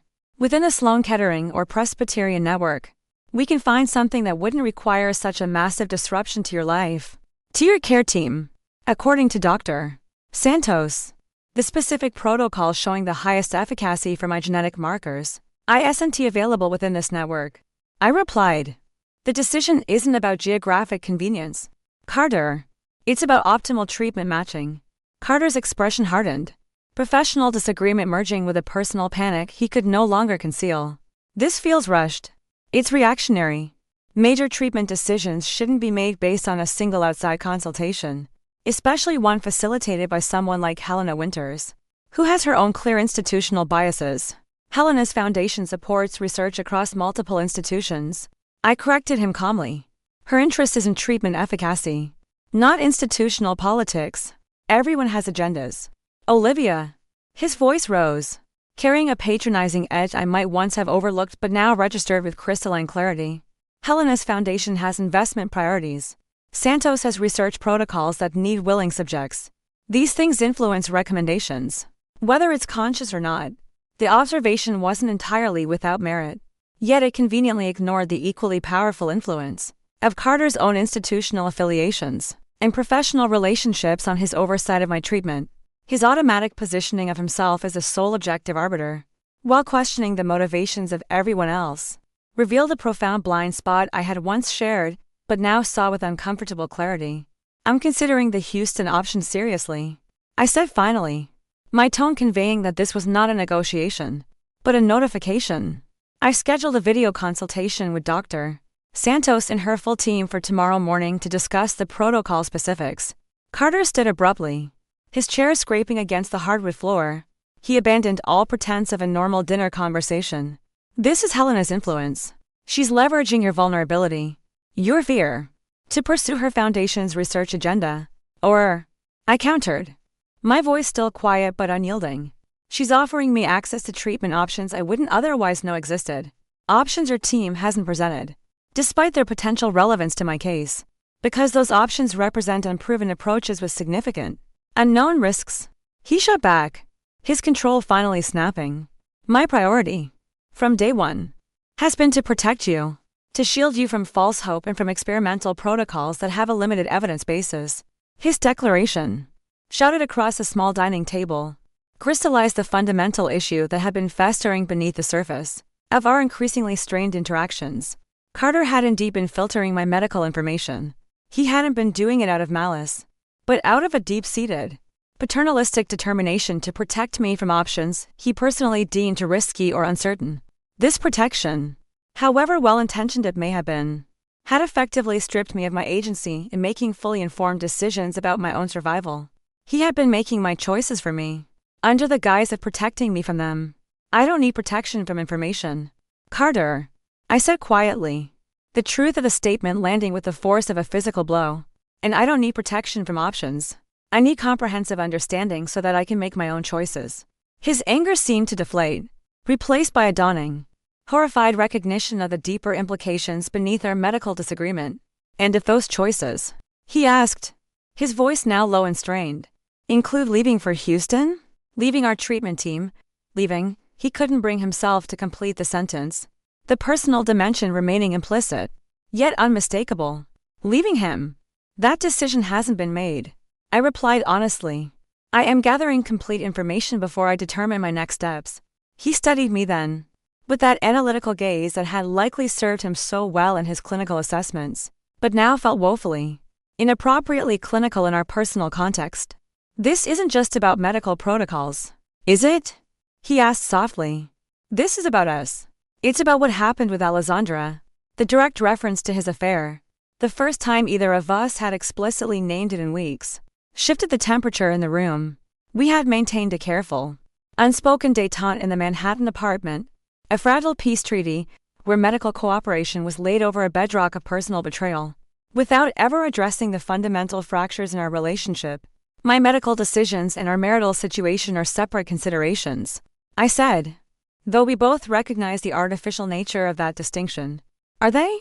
Carter challenged, a note of desperation creeping into his voice. Because it seems remarkably convenient that Helena Winters has presented you with the option. That requires an immediate, cross-country geographic separation. Just as we've finally established a functional, supportive treatment routine here, the implication that I might be prioritizing the marital consequences over the medical efficacy, that I might be using a life or death decision as a tool for revenge or escape sparked a flare of genuine anger inside me. It was the first fully experienced emotion, beyond a cold and strategic calculation, that I had allowed myself to feel since discovering his affair. Do you honestly believe, I asked, my voice low and dangerous, that I would make my cancer treatment decisions based on relationship dynamics, rather than on my best chance for survival? Carter had the grace to look momentarily abashed, a flush of shame coloring his neck. No, he admitted. But I believe external influences are affecting your judgment during an incredibly vulnerable time. The most significant external influence on my judgment, Carter, was discovering that my husband had established a parallel relationship while I was undergoing chemotherapy. I replied, my tone even and sharp as a scalpel. That particular experience tends to clarify one's priorities rather dramatically. The statement hung in the air between us, its truth too fundamental for him to dispute. Despite his evident desire to redirect the focus back to medical considerations, rather than his own personal failures, he moved to the apartment's wall of windows, turning his back to me, creating a physical distance that mirrored the vast emotional separation between us. He stared out at the glittering, indifferent city. I don't want you to go, he said finally, his back still turned. Medically, or otherwise, the simple declaration contained multiple layers: professional concern, personal attachment, a deep-seated fear of both medical complications and the final, irrevocable dissolution of our relationship. Yet beneath all of these, I detected something more fundamental, a raw resistance to losing control of a situation he had, until now, managed primarily through his medical authority and his network of institutional connections. My decision will be based on a comprehensive assessment of all available treatment options and their potential outcomes, I replied, neither accepting nor rejecting his implicit plea. I will review Dr. Santos's complete protocol, and I will seek an independent analysis. Before I determine my next steps, Carter turned back toward me, his face etched with the weary recognition that our dynamic had fundamentally, irreversibly shifted.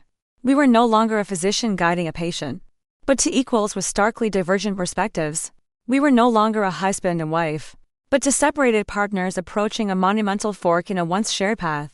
Whatever you decide about Houston, he said quietly, his voice heavy with a sorrow that seemed, for the first time, genuine. I hope you'll consider that any meaningful reconciliation requires physical presence. Some distances can't be bridged remotely. The observation held a kernel of truth I couldn't dismiss. Yet it was also wrapped in a layer of subtle manipulation. His framing of the decision as one that was primarily about our relationship, rather than my health, was a last-ditch effort to leverage my emotional attachment against my own medical self-determination. Carter was, in essence, suggesting that choosing Houston meant choosing divorce, a binary framing that attempted to force my hand. As I prepared for bed that night, the light from my tablet illuminating Dr. Santos's detailed protocol, I recognized that the decision about Houston had crystallized something essential about my journey through both cancer and the simultaneous dissolution of my marriage.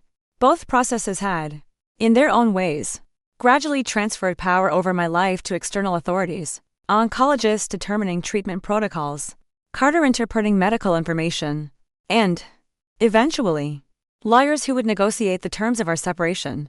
The Houston option represented a reclamation of that agency in both domains simultaneously. Whether I ultimately chose the immunotherapy trial or remained with the current protocol, the decision-making process itself had restored my central role in determining my own path forward medically, personally, and otherwise. This recognition brought an unexpected sense of clarity and calm as I weighed the complex factors: medical efficacy, practical logistics, personal implications. The decision wasn't simply about cellular response rates or institutional affiliations. It was about my fundamental orientation toward the life I had left, whether it was to be measured in months or in decades.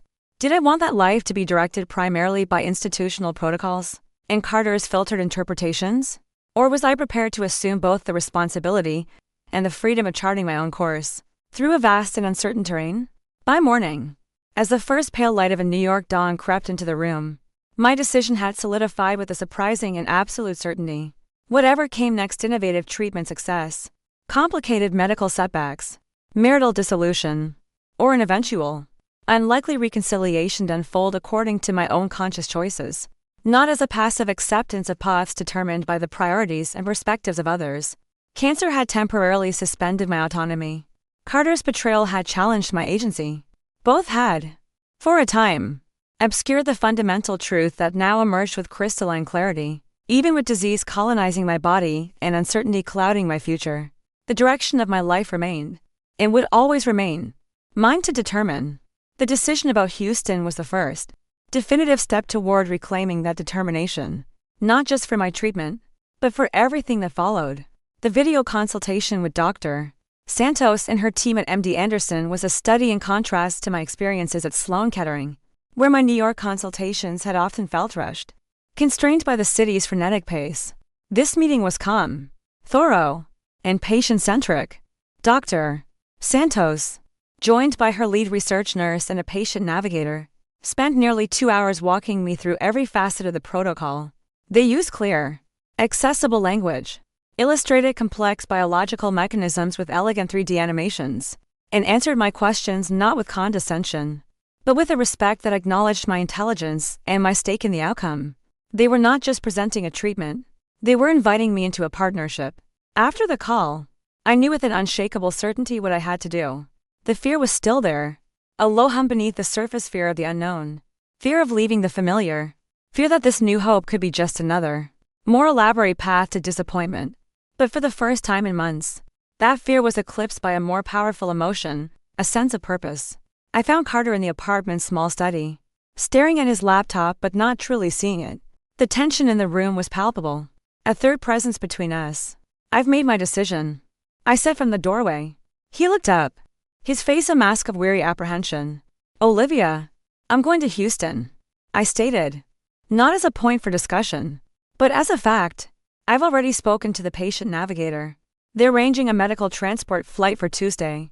Carter slumped back in his chair, the fight seeming to drain out of him. He looked older than I had ever seen him. The confident, commanding surgeon replaced by a tired, defeated man. "You're really doing this?" "I'm really doing this," I confirmed. "I need you to contact our lawyers. I want to begin the separation process. We can work out the details of the divorce once I'm settled in Houston and my treatment is underway." The word divorce hung in the air. Final and irrevocable. It was a word we had never used, not even in our most heated arguments over the years. It had always been the unspoken third rail of our marriage. Now, I had not only touched it, but embraced it. "Is that what this is about?" he asked, his voice hollow. "Punishing me?" "No, Carter," I said, and I was surprised to find I meant it. The anger that had flared the night before had cooled, leaving behind a hard, clear resolution. This isn't about punishment. It's about survival. In every sense of the word. My survival depends on a treatment you don't support, in a place you don't want me to be.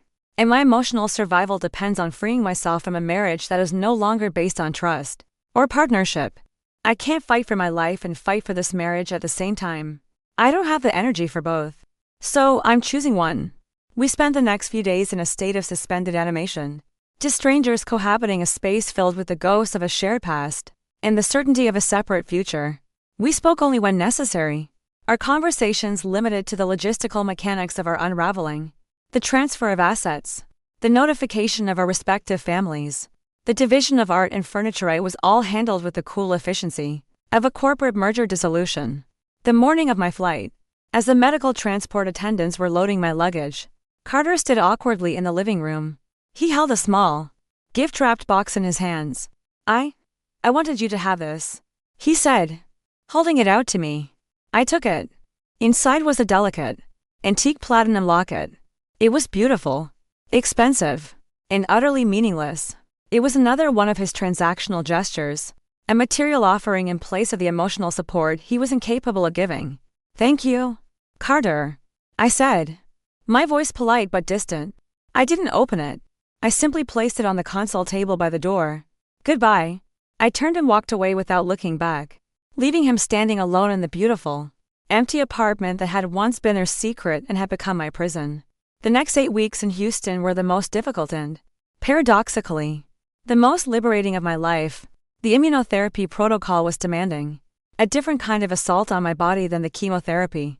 It revved up my own immune system into a state of hyper-alertness, and the side effects were unpredictable: furs, rashes, debilitating joint pain.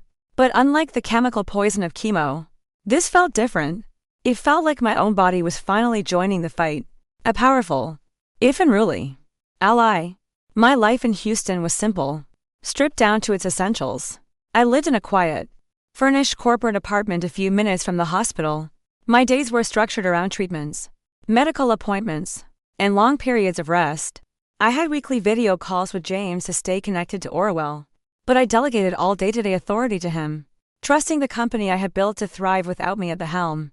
My primary connection to the outside world was Helena. We spoke on the phone almost every day. She was my strategist, my confidant, my cheerleader. She understood the nuances of the medical jargon, the emotional toll of the side effects, and the profound loneliness of the fight in a way no one else could. She sent me care packages filled with rare teas, ridiculously soft pajamas, and books she knew I would love. She was, in every meaningful way, the partner Carter had failed to be. Slowly, miraculously, the treatment began to work. The first sign was a small one. A follow-up scan in my 4th week showed a 15% reduction in the primary tumor. It wasn't a miracle, but it was progress. Real, measurable progress. The satellite lesions, which had been stubbornly holding their ground, were visibly shrinking. When Dr. Santos showed me the scans, I felt a surge of emotion so powerful it took my breath away. It wasn't just relief. It was a fierce, triumphant joy. I had bet on myself, on my own judgment, and the bet was paying off. The news from my lawyers was less joyful, but just as definitive. The divorce was proceeding. An ugly, bureaucratic process of untangling to intertwine lives. Carter, true to his word, was not making it difficult. His lawyers were cooperative, agreeing to a settlement that was more than fair. It was as if he was trying to pay his way out of his guilt, to purchase a clean conscience. I accepted the terms without negotiation. I didn't want his money as an apology. I wanted my freedom. After the initial 8-week protocol, my results were so promising that Dr. Santos recommended I stay in Houston for another month to undergo a consolidation round of therapy, designed to wipe out any remaining microscopic cancer cells. I agreed without hesitation.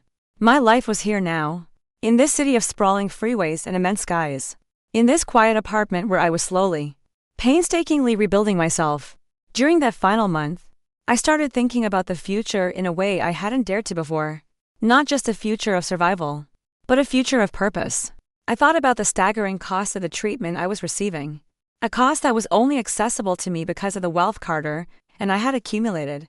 I thought about the institutional biases and rivalries that had almost prevented me from accessing this life-saving care. One afternoon, sitting on my small balcony and feeling the warm Texas sun on my face, an idea began to form. It was an idea born of my own experience, of Helena's wisdom, and of the unique skills I had honed building a multi-million-dollar company from scratch. I called Helena that evening. "I have a proposition for you," I said, echoing the words she had spoken to me in her library months earlier. I laid out my vision, a new foundation, separate from her existing ones, with a highly specific mission. It would be called the Mercer Foundation, me name. My legacy. Its purpose would be twofold. First, to provide direct funding for patients who needed to access promising, but out-of-network or geographically distant clinical trials, breaking down the financial and logistical barriers that kept so many from their best hope of survival. Second, to create an independent, patient-centric advocacy platform that would review cutting-edge cancer research from all institutions and provide clear, unbiased information directly to patients, bypassing the institutional filters and professional networks. It was, in essence, an effort to do for others what Helena and her group had done for me. It was Orwell, but for cancer treatment. Helena was silent for a long moment after I finished. Then, I heard her let out a low, appreciative laugh. "Olivia Mercer," she said, her voice filled with warmth and pride. You don't just survive, do you? You strategize. You build. You conquer. So, you're in? I asked. My dear. She replied. I'm your first board member. The next few months were a whirlwind of activity. From my apartment in Houston, I began to build my foundation. I worked with lawyers to establish the legal framework, with financial advisors to structure the endowment, and with a small, hand-picked team to begin building the digital platform. The work was energizing, life-affirming. It was the perfect synthesis of my past life as a CEO and my new reality as a survivor. It gave a meaning to my suffering that transcended my own personal battle. My final scans, taken at the end of my consolidation therapy, were nothing short of miraculous. The primary tumor was gone. The satellite lesions had vanished. There was, as Dr. Santos put it, no evidence of active disease. I was in remission. The words felt too small for the magnitude of the reality. I had walked through fire and come out the other side, not just intact, but forged into someone new, someone stronger, clearer, and more fiercely alive than the woman who had stood at her kitchen window in Greenwich less than a year ago. I decided to return to New York, but not to the life I had left behind. I sold the Greenwich farmhouse, a place now tainted with the ghosts of betrayal. I bought a sun-drenched penthouse apartment in Tribeca, a space that was entirely my own. I resumed my role as CEO of Orwell, but with a new perspective, a deeper understanding of what true wellness really meant. My foundation launched 6 months after I returned to New York.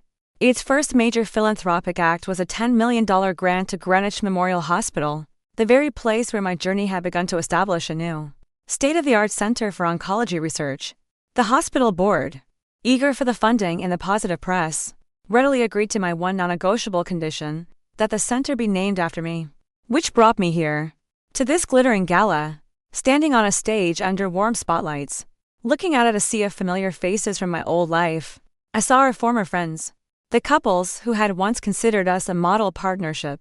I saw the hospital administrators who had once treated me with a mixture of pity and professional deference. And then, I saw him. Carter was standing near the back of the ballroom, partially obscured by a large floral arrangement, but I could see his face clearly. And as the master of ceremonies announced the official unveiling, as the velvet curtain was pulled back to reveal the words, "The Olivia Mercer Oncology Research Center," etched in gleaming silver on a wall of black marble, I saw his face turn ashen.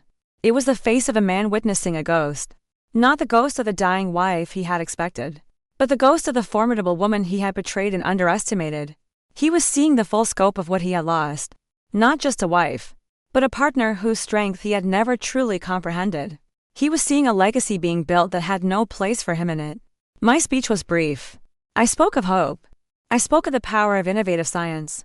I spoke of the importance of patient advocacy. I didn't mention my personal journey. I didn't mention betrayal. I didn't need to. The story was there, written on the wall behind me, written in the fact that I was standing here, healthy and whole. As I stepped down from the stage, a crowd of well-wishers surrounded me. Through a gap in the crowd, my eyes met Carter's one last time. There was a universe of regret in his gaze, a desperate, silent plea. I held his gaze for a moment, and then I gave him a small, polite, and completely final nod. It was an acknowledgement, not of a shared past, but of a closed chapter. Then I turned away, toward Helena, who was waiting for me with Robert, her eyes shining with pride. I took her outstretched hand, and together, we walked toward the future I had built for myself, leaving the ghosts of the past to fade into the noise of the ballroom.